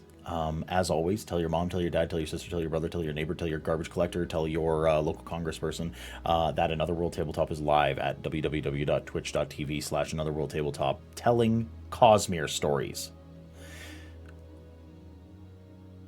Are you going to speak the words? Because that's what we do here. See you all in 10. Bye-bye. We're back. Did you tell your dogs that we love them? I hope so. I sure hope so. Did you tell your dog to speak the words? I also hope so. Join the Discord today and tell us what radiant path you think your dog would be. Take the quiz for your dog. Yes, 100. Take the quiz for your dog. Wyatt is a He's a windrunner. Windrunner, 1,000,000%. Yeah, 1,000,000%. Question. It's literally not a He's question. just a big doof. Yeah, he's a doofy man. I'd say edge dancer, but that means he'd have to be coordinated, and that's never happening. Nope. Nope, not Not in at a all. million years. He'd love to heal people. He would love that. Yeah. We have the clumsiest dog on the planet, everybody. Yeah, he's a clumsy man. We take the take the radiant test for your pets today. So we are going to return in the heat of the action. Tasmir has been slain, and there is truly only one. It is now the enemy's turn. The ones that wanted to take fast actions, which was going to be just the spear wielders, and then it is going to be they will see the smoking corpse of Tasmir, and like most rational individuals on the planet that see 3 heretical Knights Radiant cut down a shard bearer in the street, they run. They sprint with as much haste as they can away from this fight. They panic, they shout.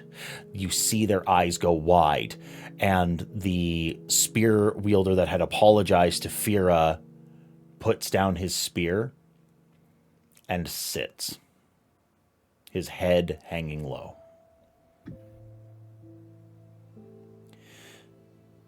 In the sewer tunnel, it is Alstrom's turn, as the other was going to take a slow turn.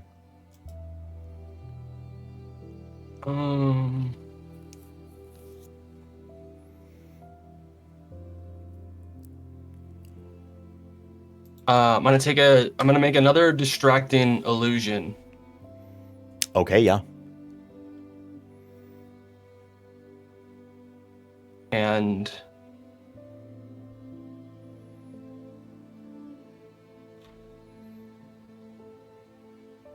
do you think we hear that happen?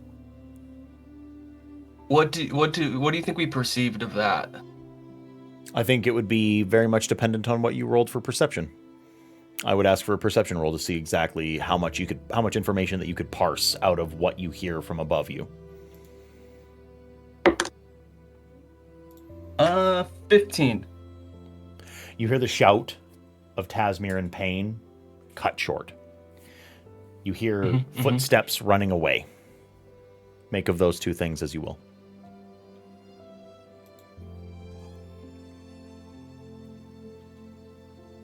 And then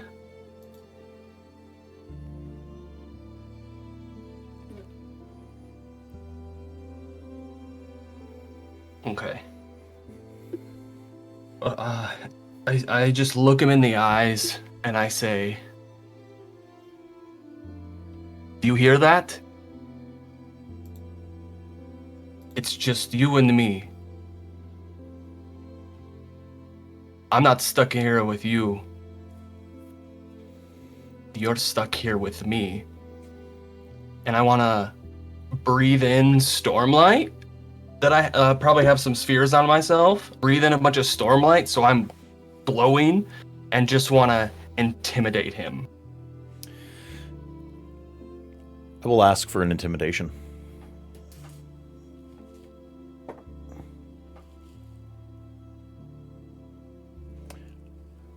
I gotta throw this dice away. That is, I rolled a nat one. So tell me what you roll. Okay. Yeah. Nat 20, baby. Oh my god. A trained soldier will stand their ground. A trained soldier does not quail in the face of an enemy that they understand. The shard blade drops out of this man's hand, turning into droplets of mist before disappearing entirely. He turns around, body halfway turned away from you, and he just runs.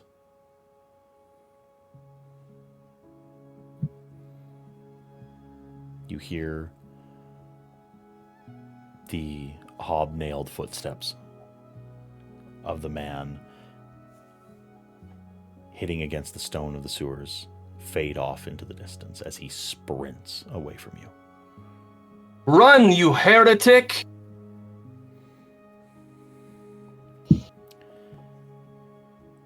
We can consider that as the end of initiative.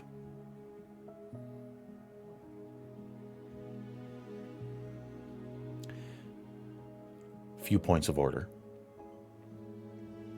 A crowd has seen what you have done. This was an open street with a night market aside it. Businesses that, although in the dead of night, hear the commotion, hear the shouting and the clatter of steel on steel, and looking on, mouths agape, the citizens of Kholinar see this frosted pattern on the city street, illuminated by sphere lamps. Some kids are looking on with wonder, some adults looking on with shock. There are shock-spren, awe-spren, fear-spren. But above Fira, there are glory-spren.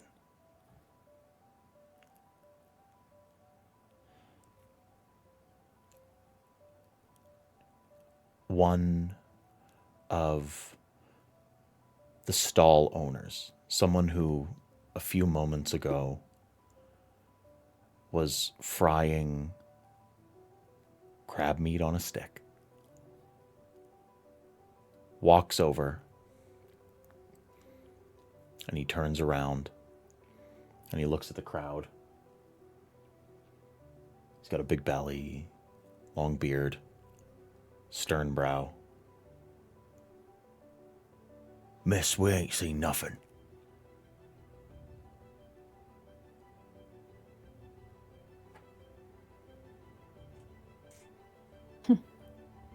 Ain't that right?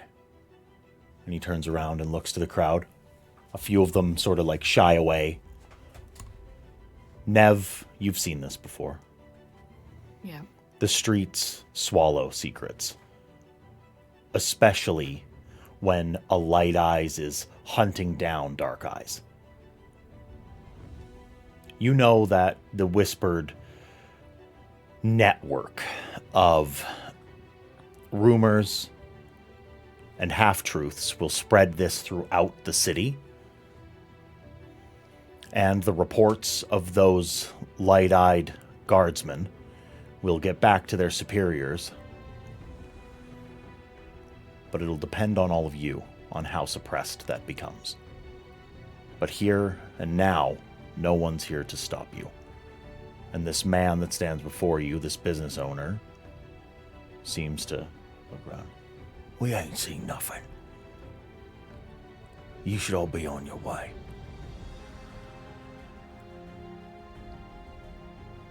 Let's go then. As I'm looking around to the crowd, do I see any of my people?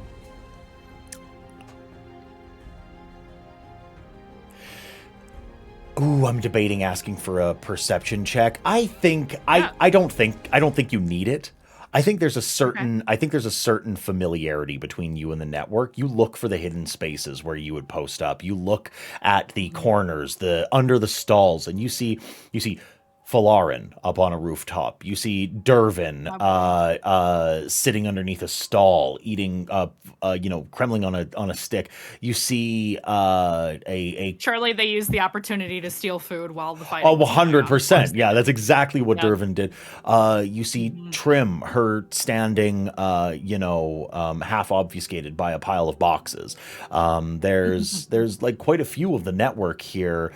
It seems as if they didn't really trust you going off to see Tunavir, and you see Falarin up on that rooftop with a fully cocked crossbow. Yeah, I'm not surprised. Yeah, okay. He was waiting for things to go south, and then apparently Berdalar being, his legs cut out from under him wasn't dire enough. Speaking of, Berdalar kips up from the ground, landing on both feet like nothing happened.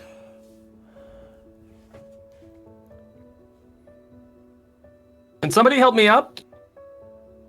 Kira is already there. Kira is already there because she's like, her order of operations is like she knew that he was in a hole with the shard bearers, so she was already trying to get him.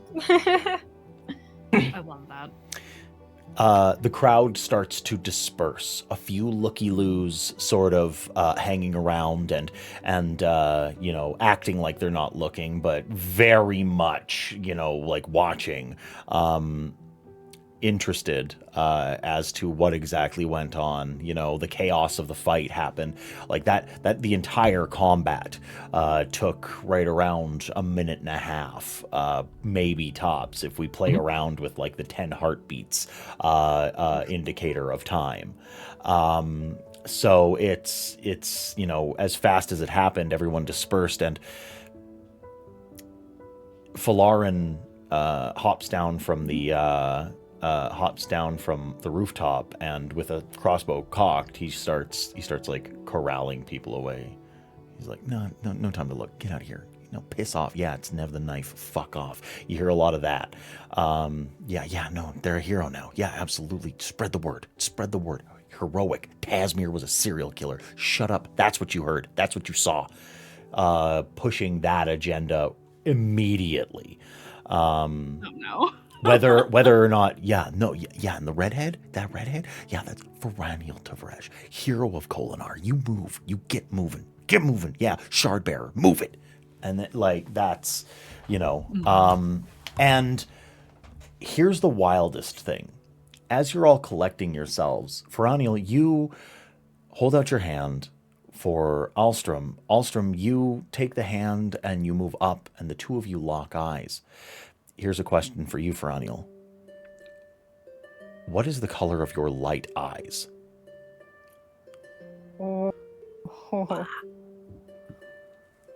It's like a bright green. A very brilliant green color has overtaken your eyes in the aftermath of summoning your shard blade, which, I'll remind you, is still in your hand. And you hear inside of your head, instead of behind your ear or on the back of your neck where Frame may have gone, you hear inside of your head, I'm proud. You did well.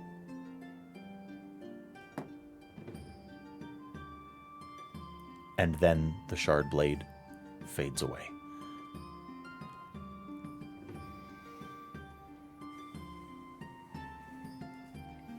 Vera's going to continue helping Ostrom up.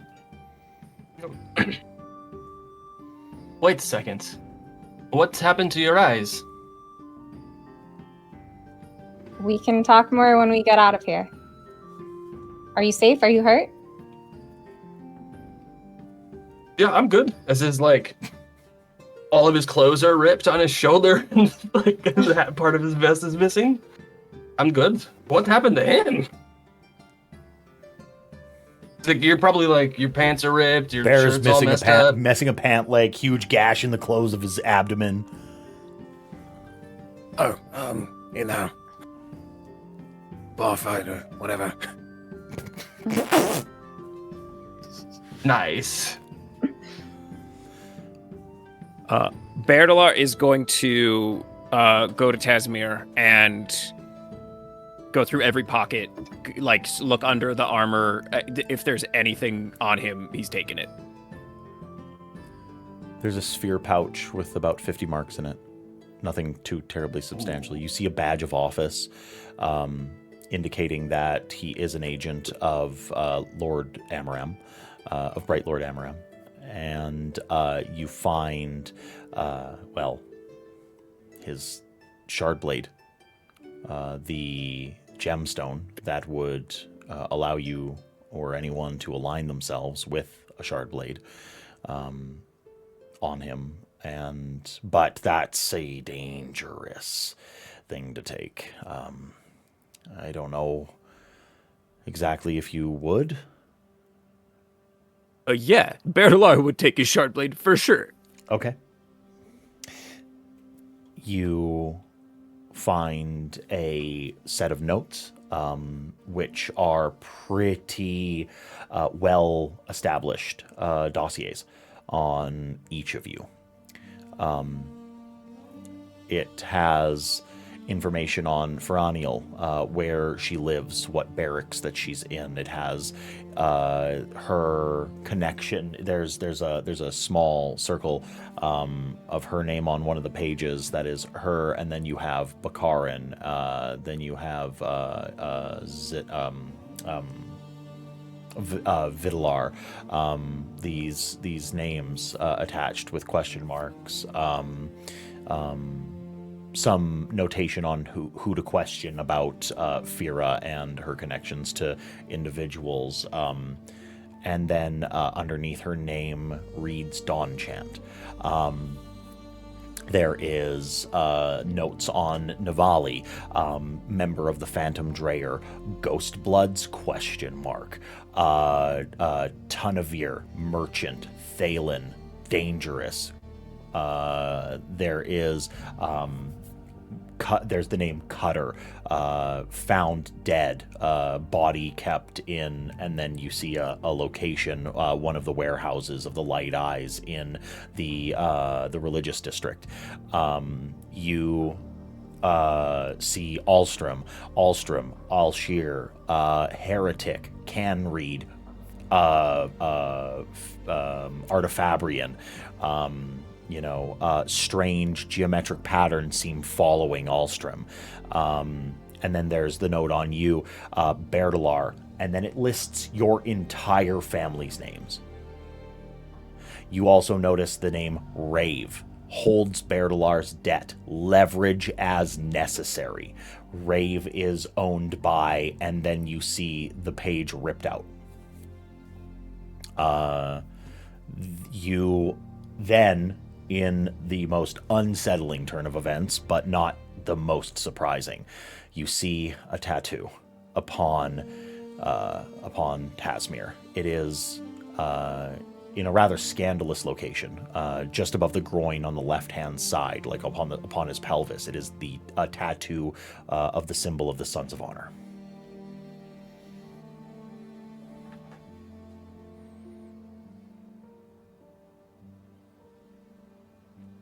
That is what you find upon him. Bear, we should get going before the guard comes.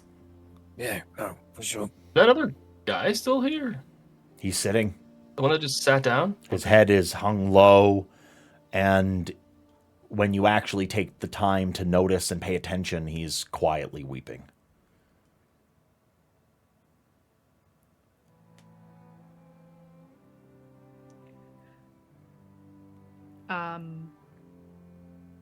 I think when you point that out, Nev just wasn't.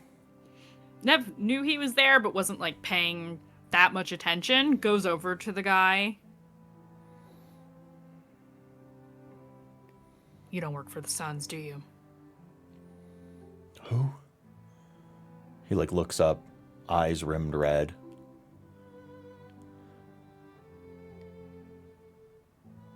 What's your name? I'm Tilden. Tilden, you didn't see anything tonight, did you? It doesn't matter. Why not? So you're gonna kill my brother?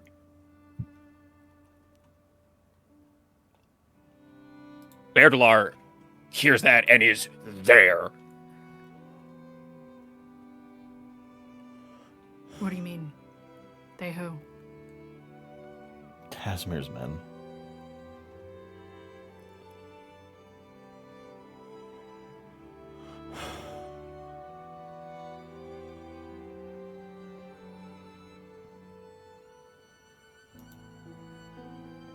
Where is your brother?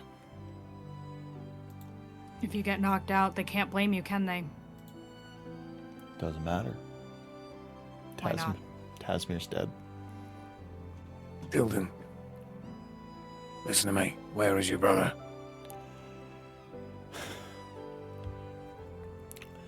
He's at Tasmir's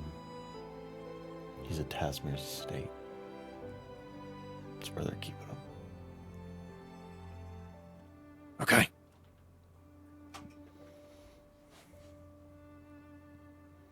Storm it. Okay. Somebody get rid of this thing. Bear points to Tasmir's body. I've got to go save this idiot's brother. You're not going to his estate by yourself. I'm not. Tasmir is.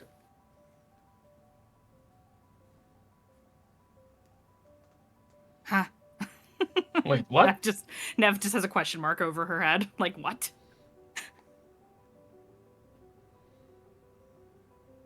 Berdalar looks at Alstrom. Oh, Yeah. Gotcha. All right, and then I just grab Tasmir and throw him in the hole.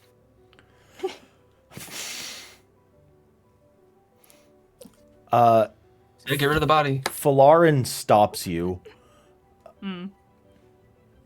Hey, Don't do that. fella, they're gonna look in that hole. That's gonna be pretty well the first thing they do. How about and he looks around. I mean, This ain't gonna be the first time I've had to hide a body. I wasn't trying to hide it. Just take a little longer. I've had to get rid of a body. This will be the second one in 48 hours. So just let me handle this one. Hey. You got it. Yeah. I Nev, give Fel a nod. you good with this? Yeah. All right.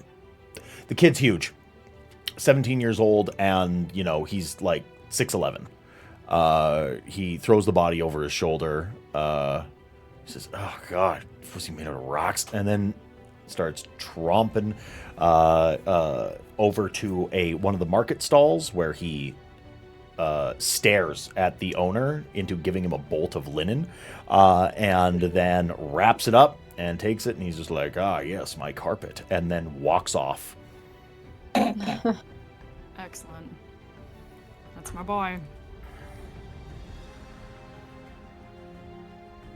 Nev looks to Bear.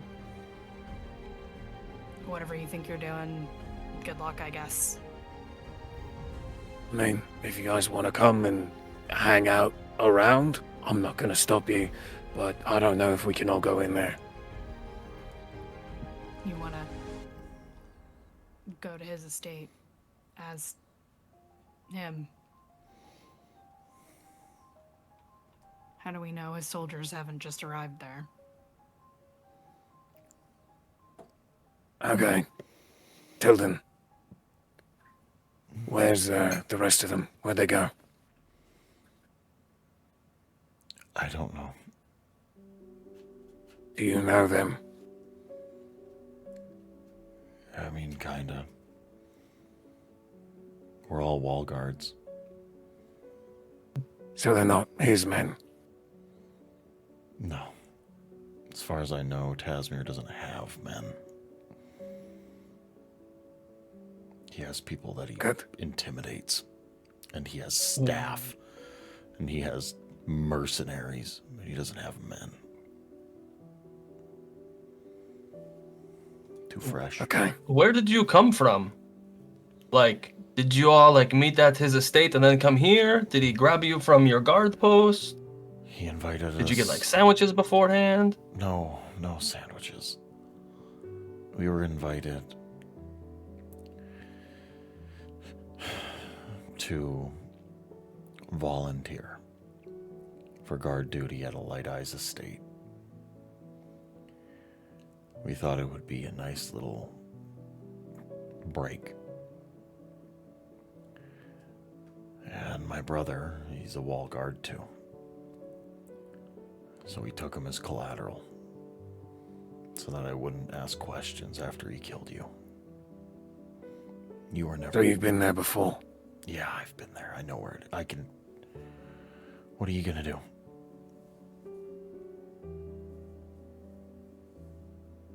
Is there an alley or a dark, shadowy corner anywhere?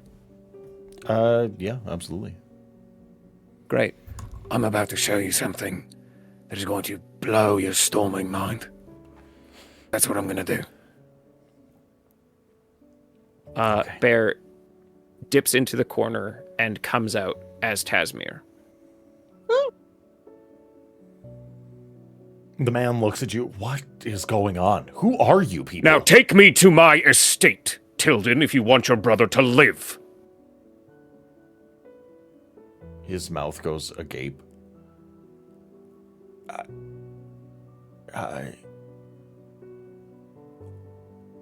He looks to Fira. The correct response is sir, yes, sir. What? Yes, sir. Bright Lord. Bright Sir Lord. Yes, Bright Lord. Of course. We'll hold on. I'm rolling a discipline for this man. Let's see if he can hold it together. Okay. So he's like, let's follow me. And wonderful. He starts walking off. Bear's gonna reach out to Bear / Illusion Bear and just stop you for a second. Are you sure you're okay? I don't want any more blood on my hands. You were gravely injured. Are you sure?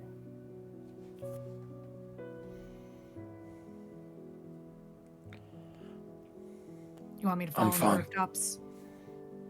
I'm fine. Yes.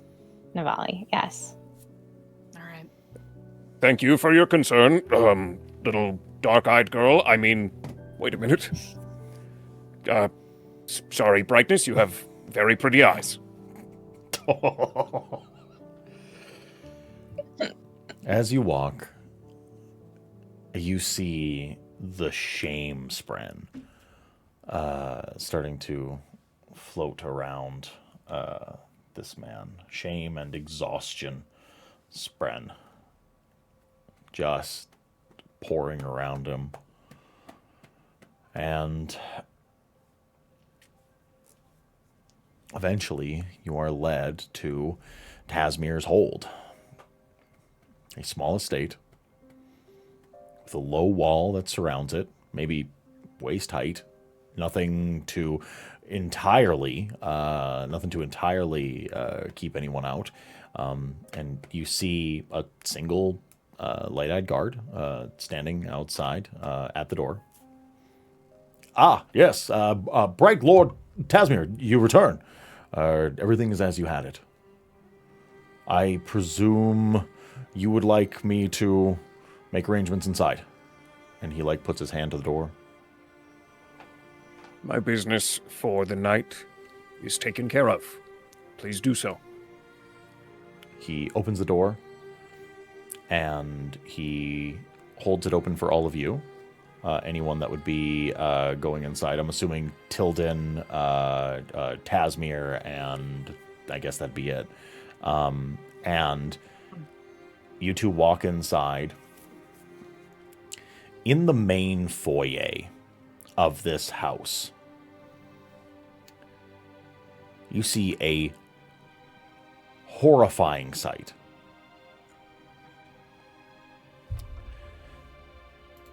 There's a chandelier of sphere lights hanging from the ceiling. 2 separate staircases going up to the second floor. And in the center of the room, there is a circle of blindfolded men, hands bound behind their backs, with a man pacing, blade in hand. Anticipation spren floating around his head. Is this the word? Is they got away? Does I put them in now? Breathe your blade, you buffoon. What you mean? Put your sword away. He starts to sheath his blade. But you said these ones ain't supposed to ever goes away. They's die here tonight. And that's all there is to it. They's ain't supposed to know. Them's and the ones you was with. That is what I said, and what I'm saying now is sheath your blade. I need to speak with them privately. A little, puts the blade away. Can I please get a deception? Yeah. Could I raise the stakes on this one? Yes, I would say that would be a good idea.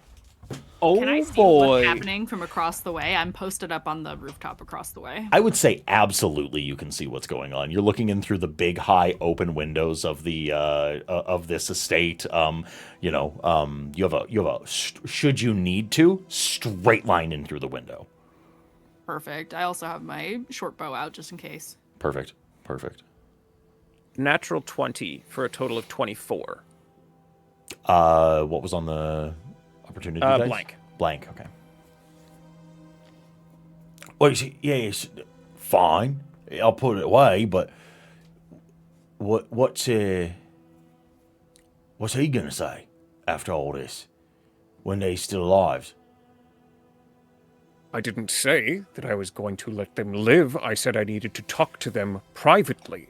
And what he says is none of your business. Well, yeah, all right. It's fine, I guess. It's just it's a little weird. Where do you want me to go? If not here. Anywhere that isn't this room, you moron. So it's like a kitchen? Yes, the kitchen. Can I grab like a snack? Yes. Can I have some of the good wine? Been standing. I will kill you myself if you do not leave this room. Yeah, all right. And then he walks off into what you presume to be the kitchen, leaving you, half a dozen men, and Tilden alone in the foyer. Now, Tilden, I really couldn't be bothered, but which of these is your brother? He points to one of the men, a man with dark hair, blonde streaks going through it, a broad-shouldered man. Takes the blindfold off of him and crouches down low. Don't. He's got a gag in his mouth. Pulls the gag out. What did you hear? What do you mean? While you've been here, what have you heard? Bootsteps. I heard voices. And what did those voices say? They And he like looks to his brother. He's like, Tilden, you're. And then he looks back to you. Please don't kill me. Please don't kill me. Talk to me. Talk to me. The big one with the sword. He said a bunch of stuff about how he couldn't wait for the night to be over. That he was tired of being bossed around. The other fellow, he mentioned the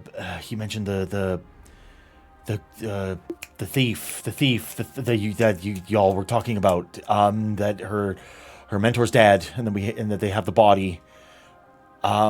There's something about that merchant. They said something about a merchant. And they mentioned the Herdazian detective.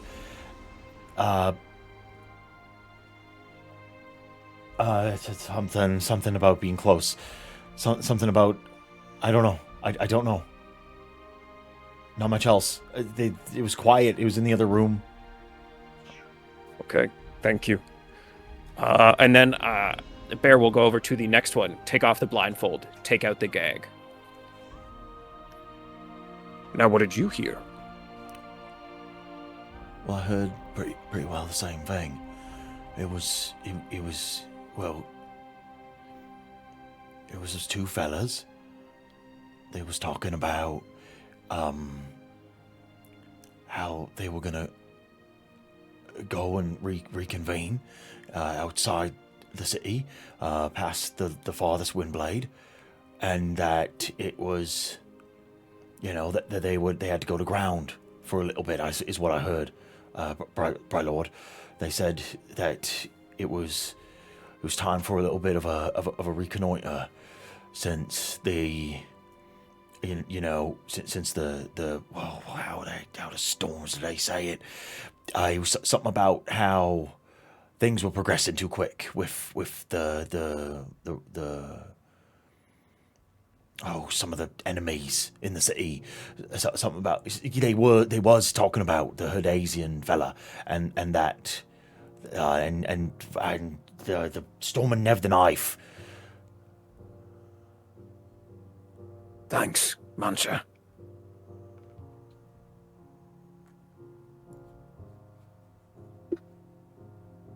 And he's going to stand up straight. He's going to walk behind this man. He's going to cut the bonds. Is it manacles or is it like rope? Yeah. Cut the bonds on this guy and on Tilden's brother. Yeah. And why are you here again? You, the Herdazian fellow? I'm a member of the Wall Guard, Bright Lord. Yes. So I was told that I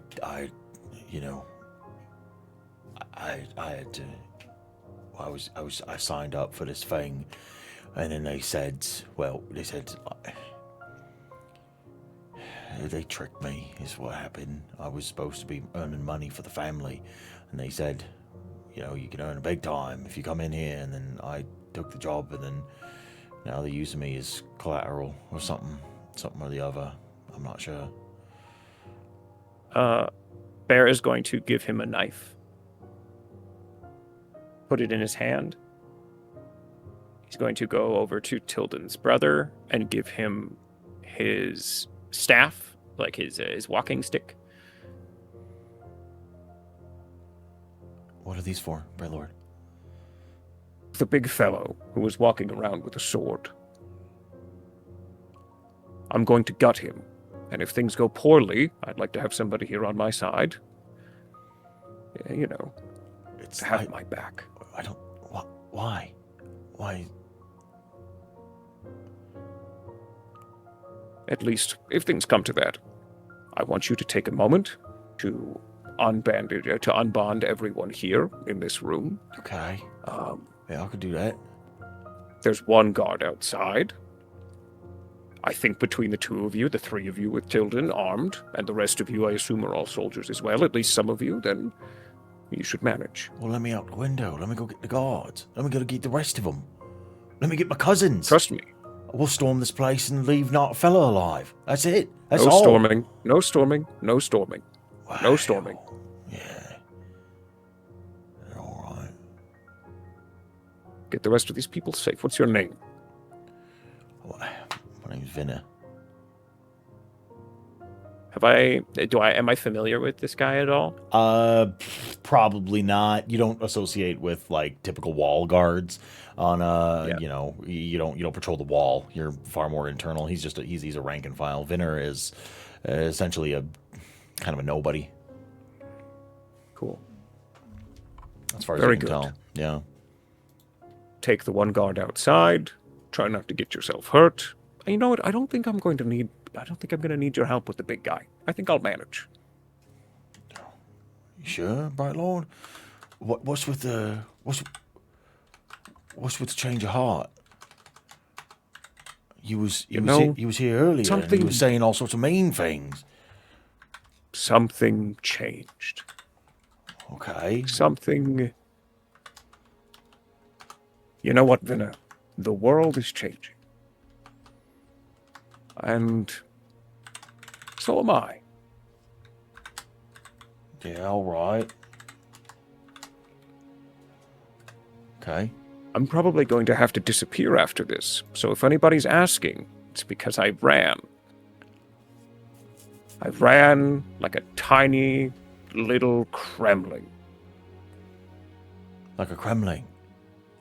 Like a little tiny Kremling. You know what, the rest of you, and Bear's going to go around taking the blindfolds off everybody. Yeah. If anybody asks, I ran like a tiny little Kremling. Me, Bright Lord Tazimir, ran like a little Kremling. Like a little Kremling. Yeah, Kremling. like a Kremling. Yeah, no, yeah, like And a you Kremling. all- Oh, yeah. You all saw this, right? It's me. Yes. It's me, the one who held you captive. Threatened your lives and then ran. Did you... And Vinner looks to you. Did you kill them? That Thalen fella, and you know, and the knife, and you know, my cousin, and the pretty officer lady. Did you kill all them? No.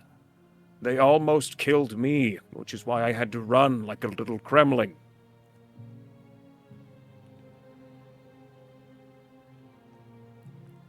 What is...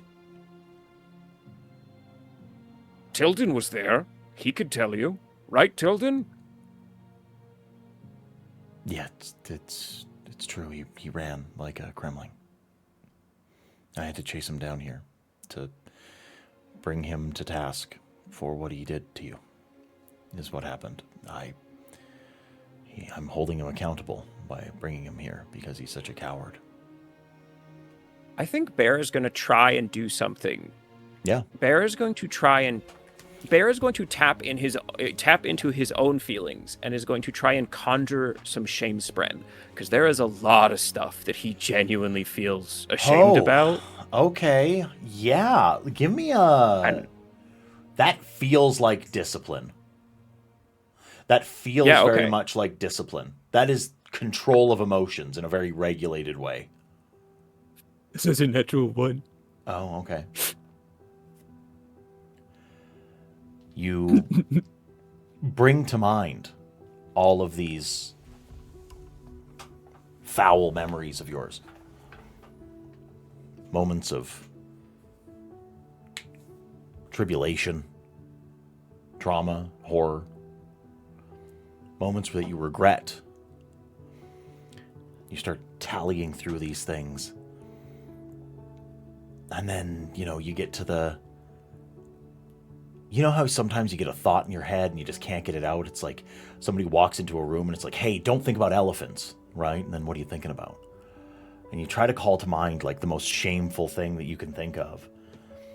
And with a nat 1, I think it stands to reason that the most shameful thing that you can think of is the only thing that comes to mind is you're thinking about that walk of shame one night, coming home from that pretty barmaids at at the spark flicker, and you were trying so hard to make her like you, and then she took you home, and you didn't last too long, and it was a little bit of a harsh evening, and and she told her friends, and then it was just embarrassing. So rather than shame spren, there's like a mixture of passion spren and embarrassment spren, as you recall that very distinct night. And Tilden looks over and he sees the spren floating around his head, and he's like, oh,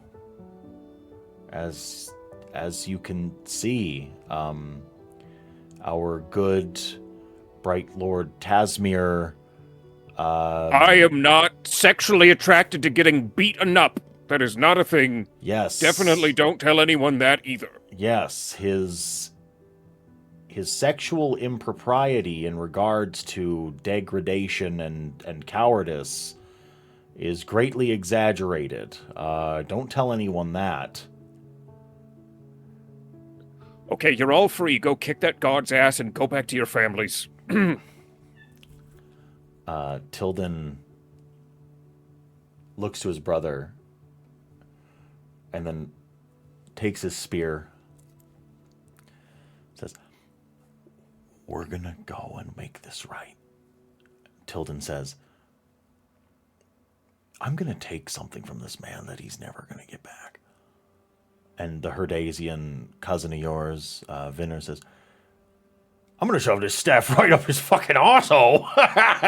And then walks into the kitchen, and you hear almost comedic sounds of clattering and booming and banging and shouting and pain. What do you do? Okay, don't kill him. Don't kill him.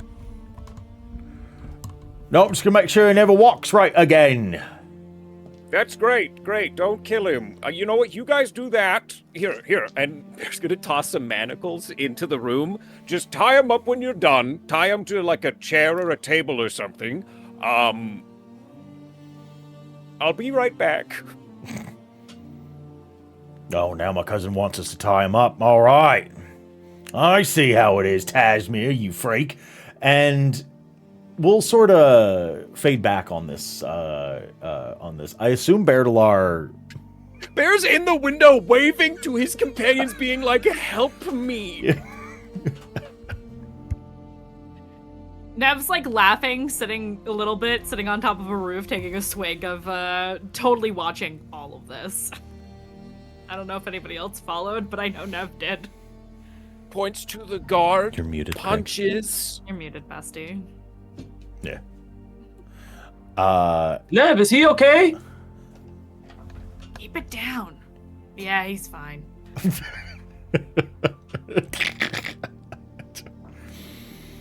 He emotes through the window. So how would we like this to proceed? Are you genuinely like trying to motion Nev to come help? Okay. Nev's kind of chuckling, comes down. You know, I'm not great at reading lips, but I caught a few words in there, and we're gonna have a lot to laugh about later. Let's go in. Opens the door, looks to the guard. These people have had a change of heart, and they're going to be helping us accomplish our goals moving forwards. They are welcome in at any time. Am I understood?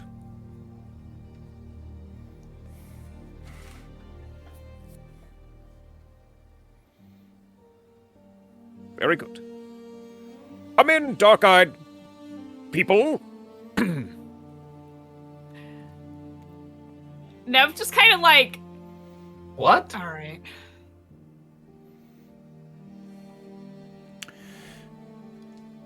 Definitely does like the face covering thing, so the guard doesn't recognize her face.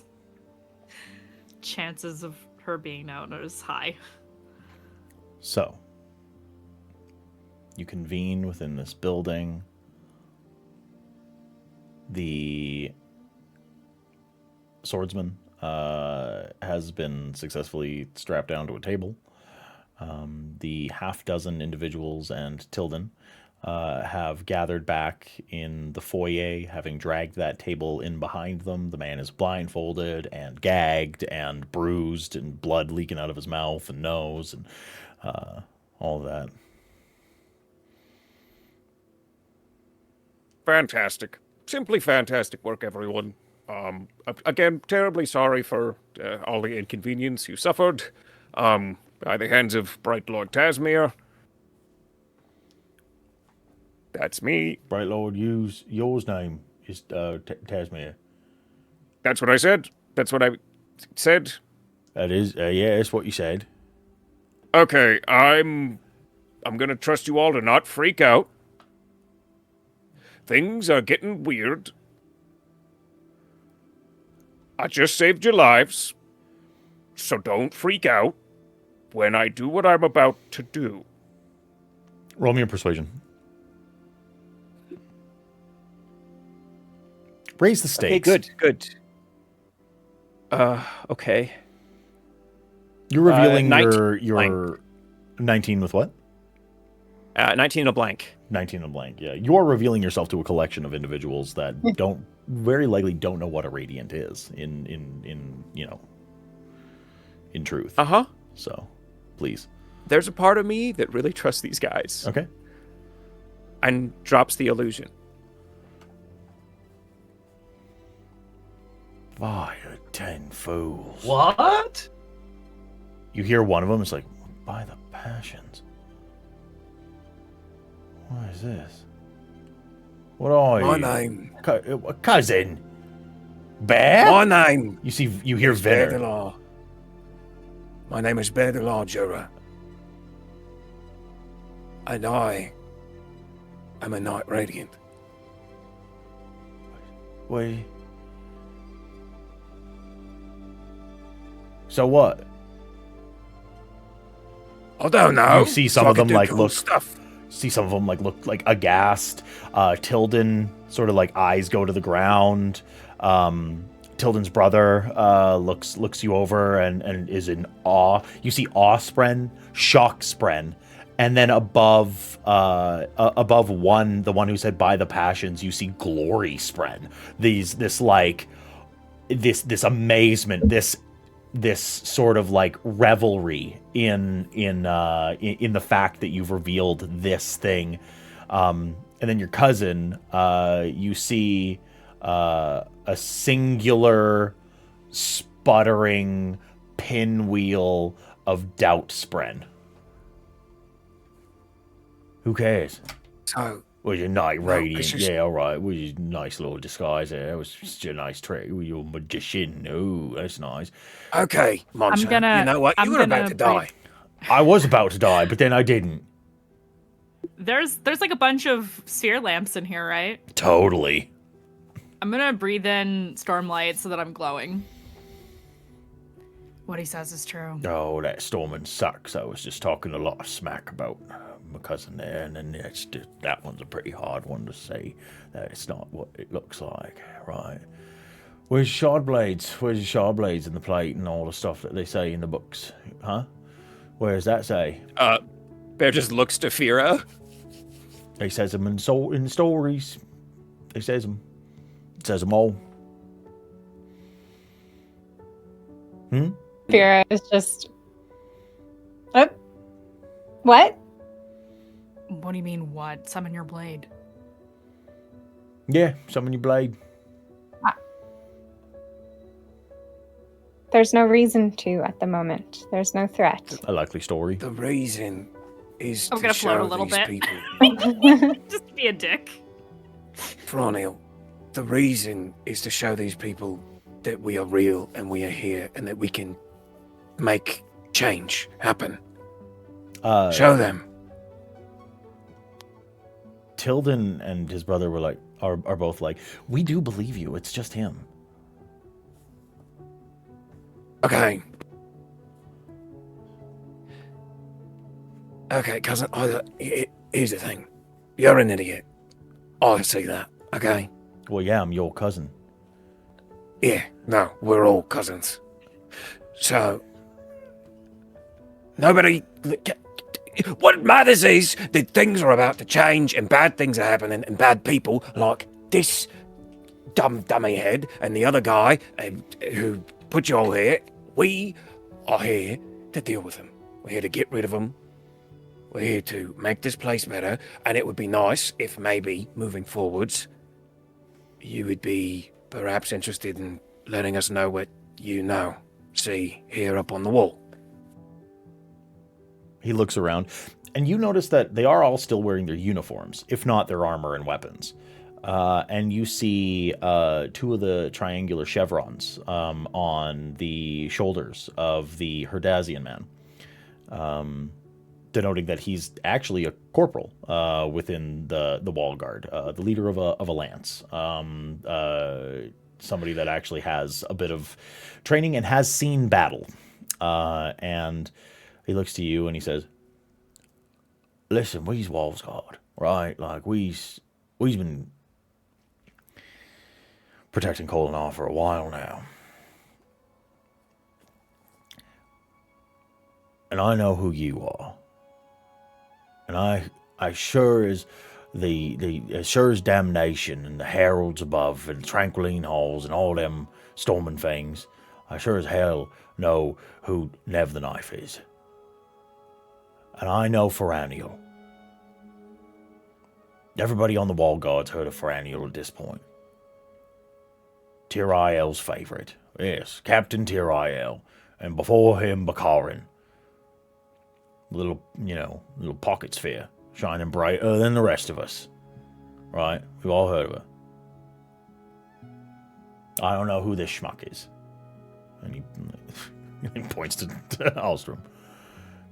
"But I'll tell you one thing. I mean, he's a genius. Anyway, keep going." Well, I'll take literally anyone else's judgment on it. But the reality is that I just had a honest to the fools agent of Lord Amaram, a colonel in the armies of the Shattered Plains, walk into our guard detachment, kidnap us in the middle of the night, and he was going to slit our throats. Ain't that right?" And he shoves an elbow into the ribs of the man on the table. "And use us as collateral, so he could get other people to do his dirty work, and then kill them too. And for what? To get one up on a bunch of, wannabe heretics? Well, I'll tell you this. As far as me and mine are concerned, my boys follow orders. And not because of coercion or collateral or threats or subversion or violence or anything like that, but it's because we serve together, we love each other, and we actually respect one another. So I'll tell you right now. The man who walks in here and saves all our lives, we owe a debt. And I don't care if you're a thief or a heretic or my cousin. We owes you. So yeah, we's gonna work with you. Ain't that right, boys? And you hear like a sort of smattering of, yeah, no, of course. Yeah, absolutely. No, totally. Yeah. And it's like on honor's word. By the Almighty, we're here with you. So, what do you need from us?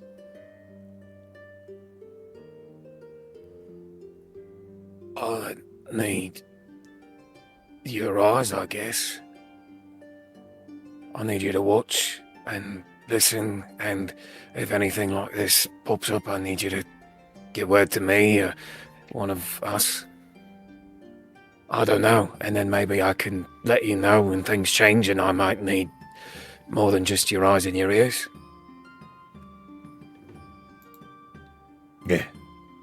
Yeah, all right. Yeah. We've got your back. That's the way it is. Okay. We serve out of the Northwestern Detachment. You can catch us near the city gate most days. And I got to say, We ain't reporting a single word of this. All we know is that Tasmia's gone. He ran like a fool because he went and he tried to apprehend some folks, and that's all she wrote. Failed. Run off. Because of sexual impropriety.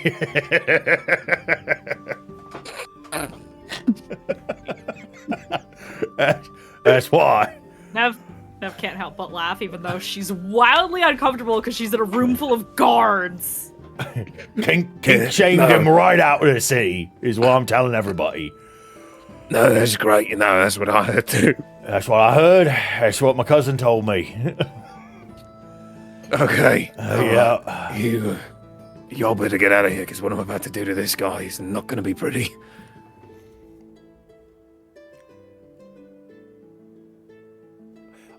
You know you gotta let him go, right? You can't kill this man. I'm not going to kill him, but I do have some questions for him. Yeah, all right. Well, I think, to be honest, at this point, the less we know, the better. And I'm going to go and have a stiff drink with the lads, and then we's going to probably show up for work in the morning and be rather messed up about it. I have an extra one for me. Yeah, I have 3 for you, Nev. I've been trying to catch your ass for a long time. I guess we're working together now. How life goes. I guess so. Yeah.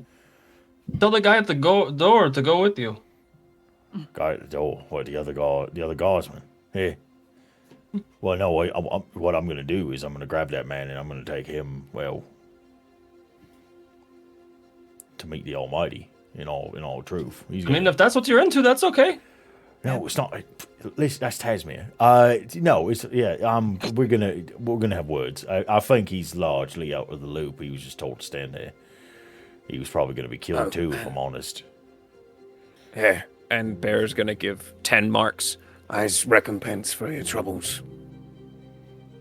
Why? Well, because Lord Tasmir bound you and gagged you all, and this is his money, so these are his fears, so... Keep his money. I don't want your money. In fact, I owe you a drink. That's how this works. Put it towards something that actually matters. You don't owe us nothing. Ain't that right, lads? And you get like a bunch of nods of assent. Oh, okay. Saved our lives, Mr. Juror. Bright Lord. Oh, no, don't do that. Just Bear. All right. And then they start filing out. Tilden is the last, and he sticks around for just a second. You could have killed me, and would have had every right to do it. You and all of yours. And he looks to Fira. I'm sorry for that, and he points to like the wound.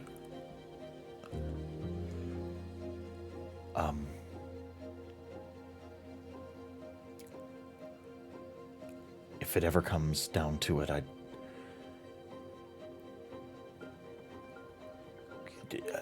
tradition be damned, I'd serve under you any day. And then he sort of like goes red-faced, and you see some, like a couple of anxiety spren pop up around him, and then he twists on a heel and walks out the door.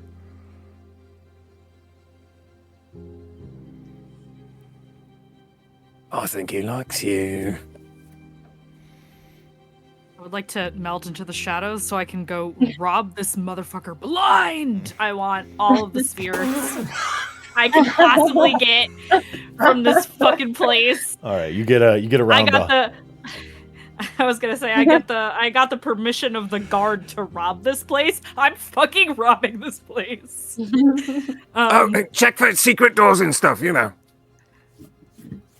I don't care about storming secret doors. Look at all this money. Look at all these spheres. Are there any cool fabrials? Mine. You find 3 things of note in this place before we get to the interrogation of this poor man on the table. You find 3 things of note. 1, a span reed. 2, you find 100 marks worth of spheres. A fairly substantial amount of money. Wait, just what I find? This is what I find? Yeah, you're pilfering the house. This is what you find. Yeah, this is going to be total. Okay. Yeah. Okay. This is a regular abode that seems to have been rented out for this purpose. This is not a permanent estate by any stretch of the imagination. This is like a nice estate that is being rented by the Bright Lord. And B&B. What's that? Yeah. Airbnb. And then you also find a half shard. You find a shield with a fabrial in the back of it. One of the oft fabled half shards that are used to take a few blows from a shard blade. Okay. I will reluctantly bring the loot because I have to share with people now.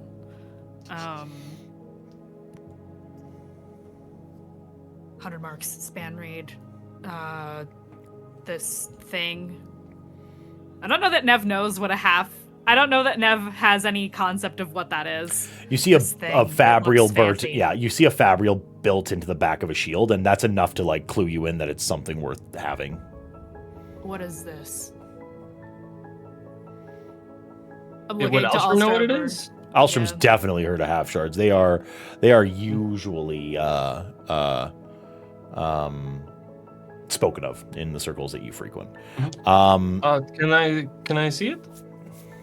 Oh yeah, I've set everything down, like bag of marks, span reed, and the shield. I've set everything down on a different table than where the guy is strapped down. Wave pours across the half shard. Wood. Fabrial. Gem. Like, pick it up and look at it. I think this might be. It's a shield. Might be one of those half shards that I've heard about. I haven't seen one. I've heard it described a few times. Alshir might know better, but these are really rare. Money. Wait, wait, isn't it just shard or no shard? There's half shards? Yeah, Okay. they still can't, like, make a shard blade, but they've been able to make things that can mimic it for a little bit, or like strengthen like something to block a blow from a shard blade. Ooh. That's cool. But I'd have to do some more testing to see exactly. Well, I mean, if you want to test it, but finders keepers, right? I'll still share the marks with you. No, you can. Jez. You can have the shield, please. Jez flits to Nev's shoulder. Do you really need all this money? What are you doing? I got a lot of mouths to feed. I'm splitting it up. We get, what is it, 25 each? So what do you want? You got to rob this place too? Yeah. Why? What are you doing? The guard said I could. And? Does that make it okay? Nev picks up the sphere pouch and is just like holding it. Yes. You know you're going to have to break these bad habits eventually, right? What are you talking about? We need money to live. You'll earn more than enough money, I'm sure, if you prove yourself to the city. It doesn't look good to be a hero of the people robbing houses. Well, he's a bad guy. That should be free game, right? No, that's not how that works. Absolutely not. And then he appears. Fira, tell them. Guards are good. Robbing people is bad. I mean, I don't agree that guards are good, but, you know, people think guards are good, and the guard said I could. You're such a hypocrite, Navali. And he's a bad man. Navali. What? You are a hypocrite of the highest order. Oh, now you listen to the guards? Yeah, that's how this works? Absolutely. You're being a little Kremling, and you know it. while this What? argument is happening, I need Bear just money. flags over Fira. She's gonna very easily escape this accusation and go over to Bear. In a very sudden blur of motion, you suddenly see standing behind Fira, Bertalar. Fira, you don't notice this. You don't feel this, but you notice standing behind Fira is a 8-foot tall, oil slick, sheened, stony plain faced man with large shoulder pads standing behind him. Bertalar pops himself up, so he's sitting on the dining room table. So, you saved my life today. Yeah.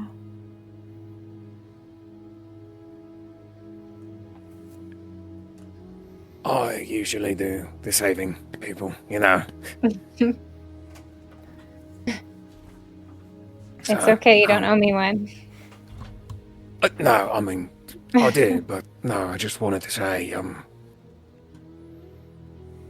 thank you. I'm just glad you're okay. You know, for a second there, I was pretty sure I was done.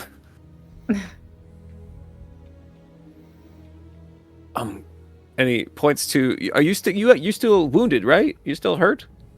Yeah, I didn't do anything to heal myself or anything yet. You're kind of, you're leaking. Do you mind if I? And Bear just gently places his hand over where the wound is, and will use, for the first time, the Surge of Progression. So cool. And I guess, how many hit points are you down? 10. Yeah, he'll do it twice, and you'll heal heal to full. Oh. Bear, that's amazing. We could have done that. Yeah, no. You hear from behind you, Fira.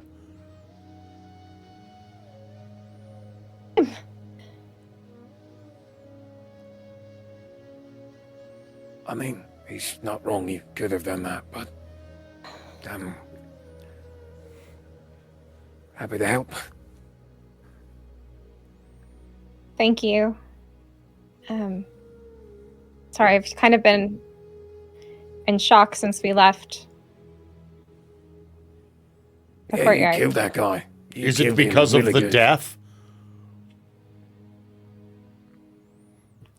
Yes, it's Frank. because of the death and everything Frank. that just happened. I am very welcome to have you as part of this conversation. I really am, but I do think that possibly Vera might need to talk to somebody who has feelings on the emotional spectrum. Wise.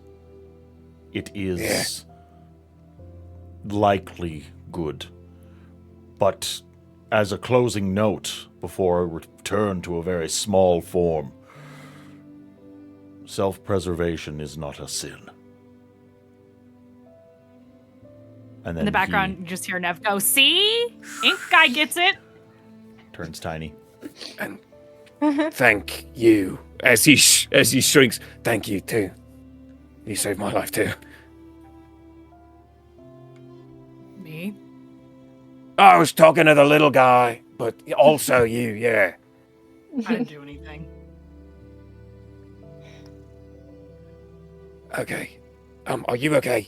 You killed a guy. You want to talk about that for a second? Not really. Or not yet. I don't know. What are you doing with this man on the table? Oh, I do have some ideas. I was hoping Alstrom and me could maybe tag team, and he could use his pain reel, and I could heal him, and then Alstrom could use his pain reel. What if I just turn his shirt into stone? We could try that. Yeah, no. Just until he talks about whatever it is he's got in there, In your exactly. ear, Berdalar, you hear Tila, no torture. What are you doing? Why not? It is objectively evil. Okay, but he's a bad man, right? And we need to know what he knows, and we're not going to kill him. We just ask him? Can we at least threaten him with torture?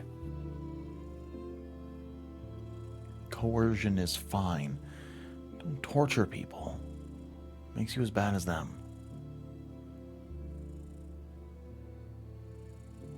I'll think on that. There. Okay. So, Vera, remember, I'm glad you... How we do something is just as important as doing it. And why, I think, is part of it.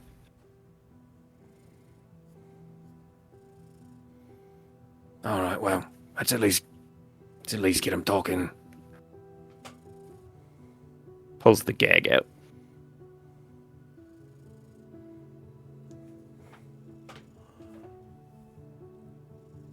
My face hurts. You deserve it. They beat me up real bad.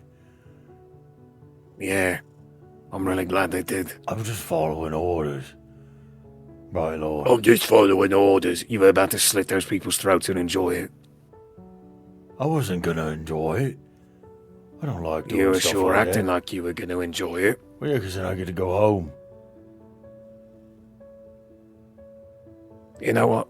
I'm really angry, and I am having a hard time not continuing the beating you were receiving, so I am going to pass your questioning off to somebody else for a minute.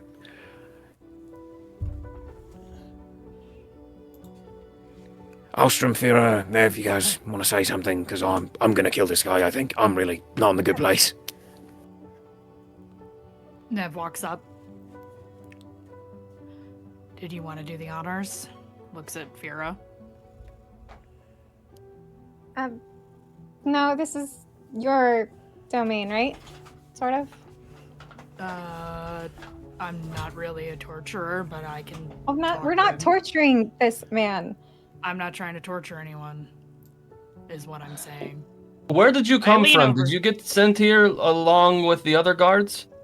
Let's start with who do you storming work for? I was working for the Bright Lord Tasmere. And that's all you know? Well, You just work for him, no one else? Well, I was working down on the riverboats for a while. For who? I was working for Rave, his people. I was running money. I was running stuff. And I was shaking people down. Sometimes I had to beat people up. Does Rave own this Bright Lord? No, they's connected though. They's friends. They're friends. They know each other, yeah. See, but Rave knows everybody, right? Can I hop in? I've got one. Go for it. When you were talking to the Bright Lord when he got back, you said he's not going to like that. Is Rave he, or is he somebody else? Well, he's somebody else, yeah. Okay, who's he? He didn't give us a name and he wears a mask, so he's just like somebody that's a bigger upper than Tasmere. What kind of mask did he wear? He was all red. He was covered in black veins. And he was wearing robes and stuff. And he had a spooky face. And his eyes were all reddish. And he had a spear. And he was angry. Pretty angry. His skin was all weird colours too. It was kind of painted one of the Parshendi a little bit, like the war ones. You know what I mean? Again, with like the face and the spikes. Kinda. Wait, so you were working for him? Well, I wasn't working for him, but his Tasmere had a meeting with him twice today. Today? Yeah, once in the morning. Is he the one who wanted us gone? I mean, I'd have to presume so. He was saying stuff like that he's not allowed to be here, and something about, well, if they think that they can stop us, something, he's got to get rid of them, so this can get in the way, right? It's like that. Did you ever hear Tasmere say the words heavenly ones? No. He didn't say Okay. much to me, though. He's always saying stuff like, Gusto, move. Gusto, you stupid. You did a good job thinking it was you. Because you said I was dumb a bunch, and I was like, that's him. I mean, I did think he was probably that kind of guy. That was the vibe I got. No, he was. It was a good job. Thank you. I'm new to it, so that means a lot, actually. You're doing well, to be honest. Thank you. It's tough. It's kind of scary, you know? Like looking like somebody else. It's like, oh, what if I can never go back to being me? I'm really glad I did not kill you. I'm pretty happy about it as well, yeah. Gusto, is that what your name was? Yeah, Gusto, yeah. Do you know where Casimir met this person, this man? Yeah, he was up on one of the wind blades. He had me there, and what's his hell? What's his damnation name? It sounds like one of the herald names, right? It's like Talaminin, something like that. Yeah. He was meeting with someone named Talan? Is that what you're saying? No, it was a Talaminin, I think. We should double check on that just in case. I think that's him. That was his name. Yeah. Mm-hmm. And Gusto, you said you work for Rave? Yeah, I've worked for Ray for a couple of years now, yeah. It's been like... Oh, jeez. No, it was a couple dozen high storms I've worked for him, yeah. At least. I was a creme scraper before. Are you working for him willingly, or does... It's been willingly. Is he holding something? It's been willingly. Well, he's paying me like crazy amounts of money. And they said these guys here were villains, right? They said there's evil. So I didn't feel so terribly bad about killing them. So I'm feeling pretty bummed about it now. Feeling kind of like one of the 10 fools, right?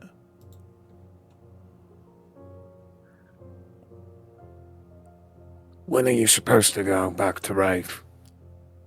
It's a couple of hours ago now, actually. I think things went pretty poorly for all Tasmere. And so I was supposed to go back to Rave and say, like, job's done. You know? Job's done? Yeah. Casimir ran off. Because of the weird sex stuff, yeah, I heard. Mm-hmm. So am I supposed to say that too? Might as well keep it consistent. I'll admit it's funny. Can I just get like a drink of water? Oh yeah, for sure. Bertalar is going to unshackle him. Okay, yeah. And grab him a cup of water. Yeah, sorry about everything. It seems there was a lot of miscommunication. Yeah, everybody's lying. Everybody's lying to one another. Hey, he's dead. Never the knife. Yeah. Big fan. He's like a legend in the Theta district. That's crazy. You're more famous than some of the heralds at this point. At least respected a little more among our people. Neb looks so uncomfortable and so confused. How did this happen? Well, you robbed a bunch of people pretty successfully, and you have a big bunch of people working for you, like 20 little scampers that go around pilfering from everybody. That's like a gang. It's pretty cool. Plus, we heard about them 2 guards that you took the best of on that rooftop not too terribly long ago, and rumor has it, well, what's his face is dead, so he hasn't been to Rave's gambling hall in a couple of days, and that ain't right, so, you know, moving on up, right? If anybody in the crew wants to roll insight check on Neb right now. 100%. Oh, you're muted. Yeah. Oh, yeah, you do. 100%. Yeah. I will, yeah, sure. Yeah, because you see your little thief friend get all tense, and you're not sure. Let's see how you read it. 9, That's a no. 6. Well, not so great. Mm-mm. But, oh yeah, I guess.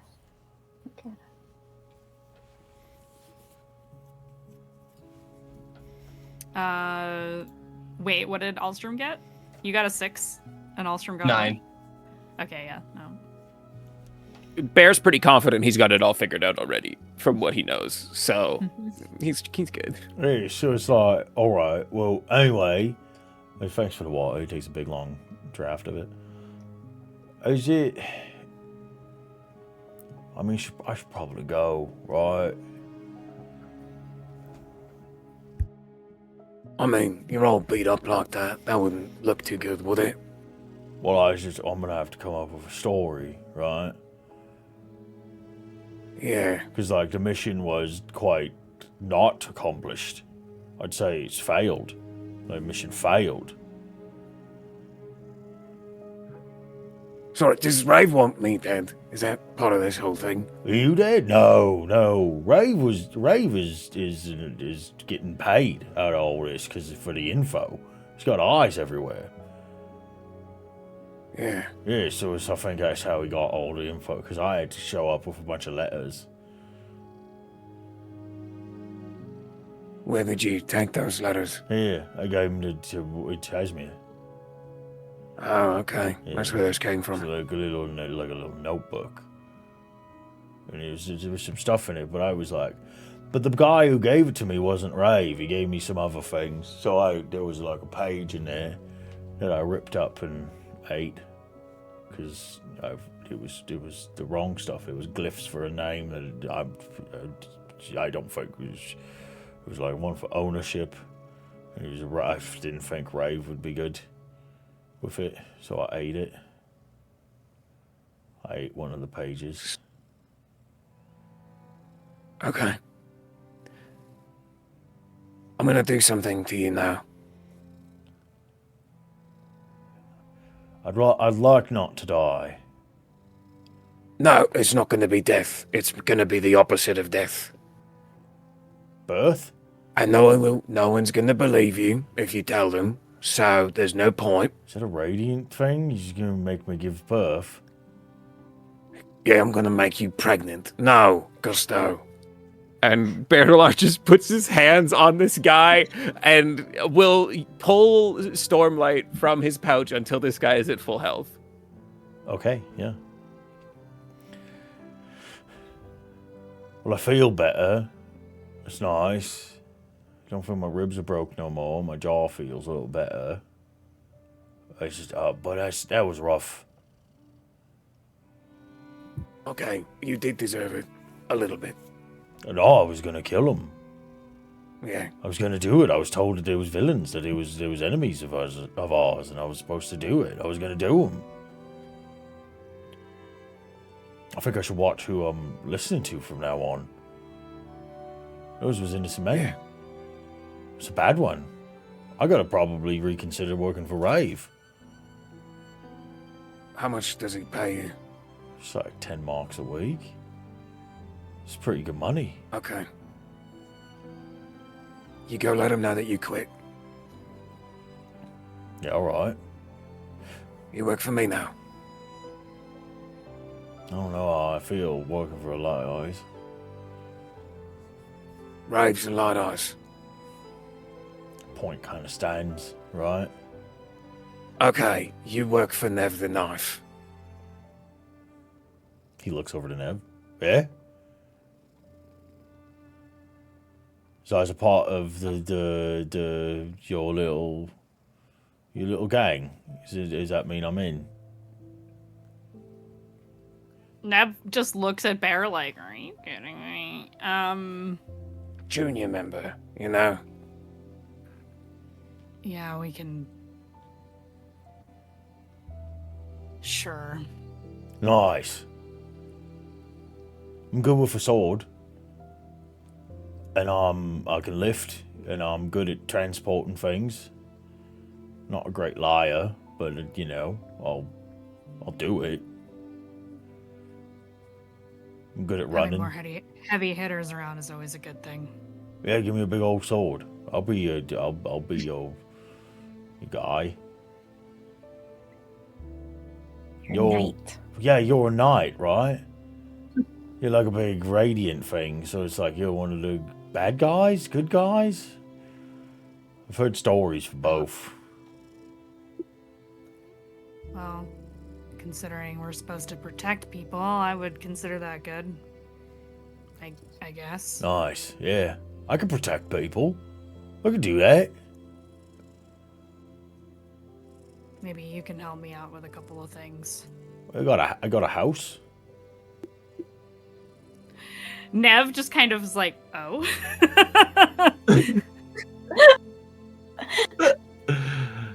We'll talk. Okay, it's just like one floor. It's got like a little. Well, it's got a little roof with a patio.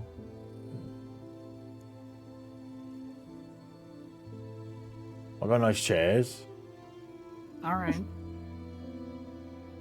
I got amenities. You're sure Rave's not gonna, Worried about. When you quit. I'm kind of hoping that like having I don't think he'd care if I was working for, Bear. But if I tell him that I'm working for Nev the Knife now, kind of thing, that he might be a little more hesitant to cut off my bits. You know what I'm saying? Because you're dangerous. Are you telling me that you think Rave is afraid of me? I mean, if I had to name, like, people that he might be afraid of, it'd be like you. And it'd probably be like, Tin Shank. It'd probably be like, Iron Toe. It'd probably be like, it'd probably be like Jebra the Fist. It'd be like Nev the Knife. It'd be like, the God Okay. Cap. It'd be like Tyrael and like, Okay. be like All right. Faranis, the guy that lives in the Windblade and says all the spooky things. Now I understand why they call you Gusto. It's also because it's my name.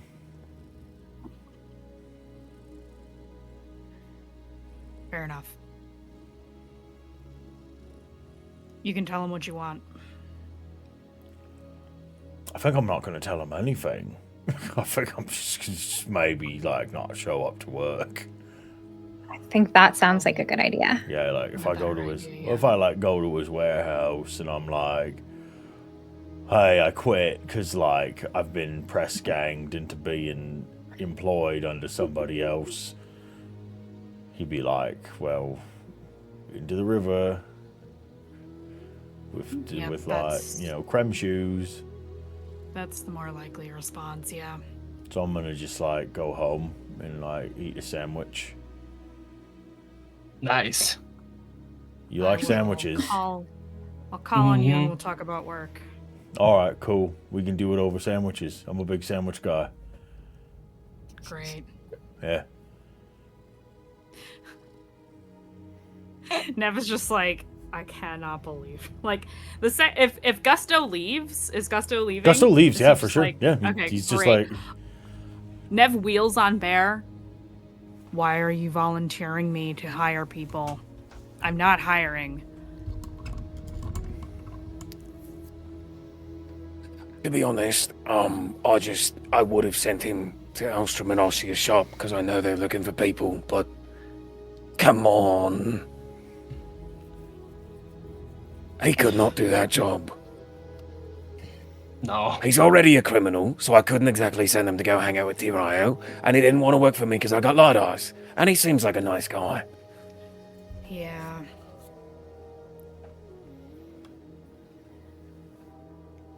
But next time, I will ask before I, do that. Jez whispers in Nev's ear, he kind of seems like the type of guy that might need a little bit of protecting. You know, physically and emotionally. He needs like he needs help. I need a storming drink. You don't need me for anything else, right? Hold on, before we go. What are we gonna do? Yeah, what are we doing? Going back to what we were doing because we were never here. Okay, what we were doing. Okay. Well, I mean, was there anything else we needed here? We've taken everything valuable. We have information. Sound bubble! Do we need to tell Tanavir that his name was on this list with us? I'm so glad I said sound bubble first. Oh, right before Alstrom said that. Yeah. No. What do you mean, no? I mean, no, we don't tell him that. The more information that we have that he doesn't, the better. He's gonna know we just got attacked right in front of his place, though. He's That's fine. He can know that. He will Yeah. find out. And if he finds We were out that we followed. don't know, or thinks that we don't know when he does... Bertilar eats the paper, eats the page that says Tunavir's name on it. No! Yeah, that's... Like, the thing is we can just assume that he already knows. If he has spies everywhere, we can probably just assume he knows already. We were followed from his place, according to Frame. Like, there's no way he doesn't know. Yeah. I mean, maybe he told them when we were going to be there when. He probably has a bunch of... He's probably on a bunch of lists. Maybe that was a test, you know, for us, for you. To make sure we were capable enough to work for him. I doubt that. I It doesn't don't. make sense. Neither does he. He's a sociopath. Nev just looks at him, because sociopaths make perfect sense to Nev.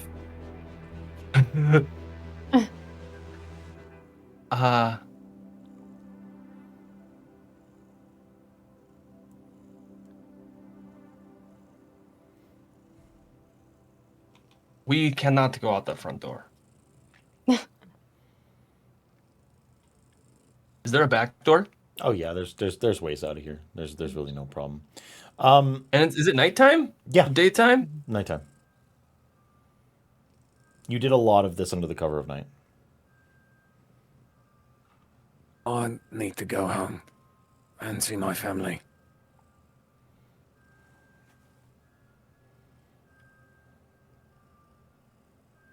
But we should meet up again soon. Yeah.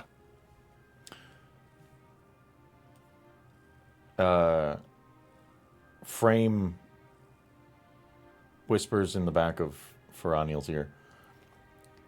Are you done having a friend talk to you? Am I allowed to speak again? Yes. Okay. This is good. And then he becomes 8 feet tall once again.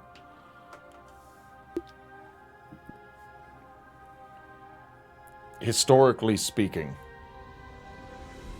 the best course of action after incredibly dangerous criminal endeavors is to lay low for a period of time to allow the suspicions of the constabulary to fall aside. It is important.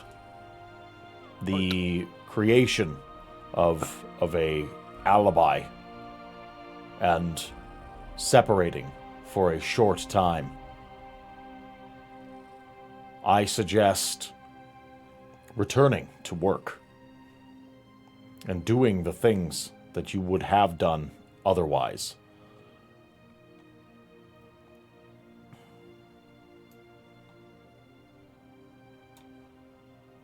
When's the next job again? Sorry. Huh? The next job? Yeah. I don't think we know when. 10 Exactly days, yet. 20 days? We're waiting for the dossier. Yeah, Oh, we're yeah. supposed to get a dossier. This is immediately after that meeting, so Yes. it hasn't even been a day. No. Yeah, exactly. In a couple Okay. hours at max. The party is supposed to be in, he estimated 10 days from what he said. Yeah, okay. Yeah, you've got 10 days until the party. You've got a short period of downtime, so to speak. Gotcha. That's what it is. Okay. Yeah, we need to get our story straight and go our separate ways for at least a few days, maybe longer.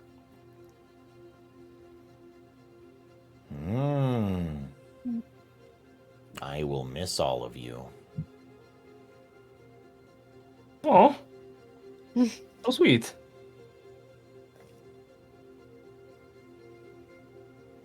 I think Nev's gonna stealth out. Okay. Just Irish goodbye. Okay, bye. Yeah. Okay. We'll roll things along a little bit. And we'll say that you all go your separate ways. And Bear does ask Fira to walk him home after being legitimately terrified. Like he is the most tense he's been in a long time. Of course. Yeah. you make your way to your respective homes.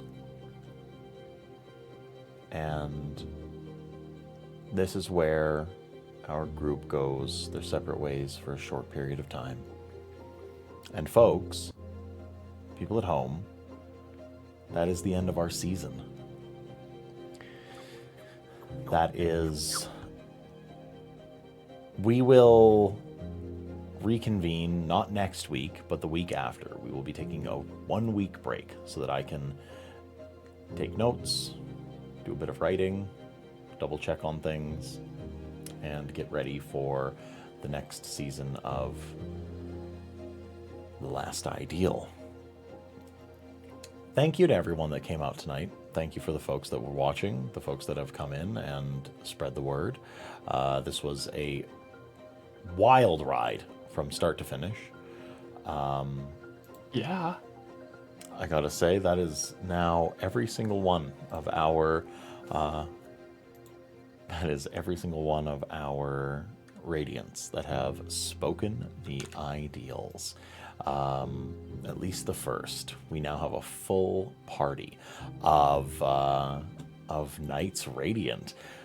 We are now, as it sits, a Windrunner, a Truth Watcher, a Lightweaver, and an Elsecaller. So, from all of us to all of you, thank you.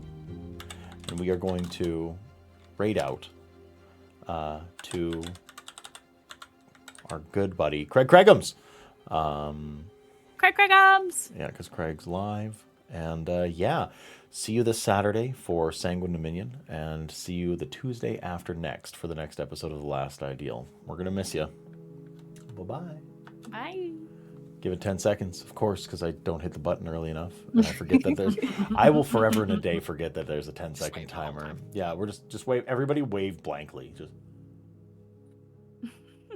Bye. Safe. bye, everybody. Safe hand exposed. Say, get out, you harlot.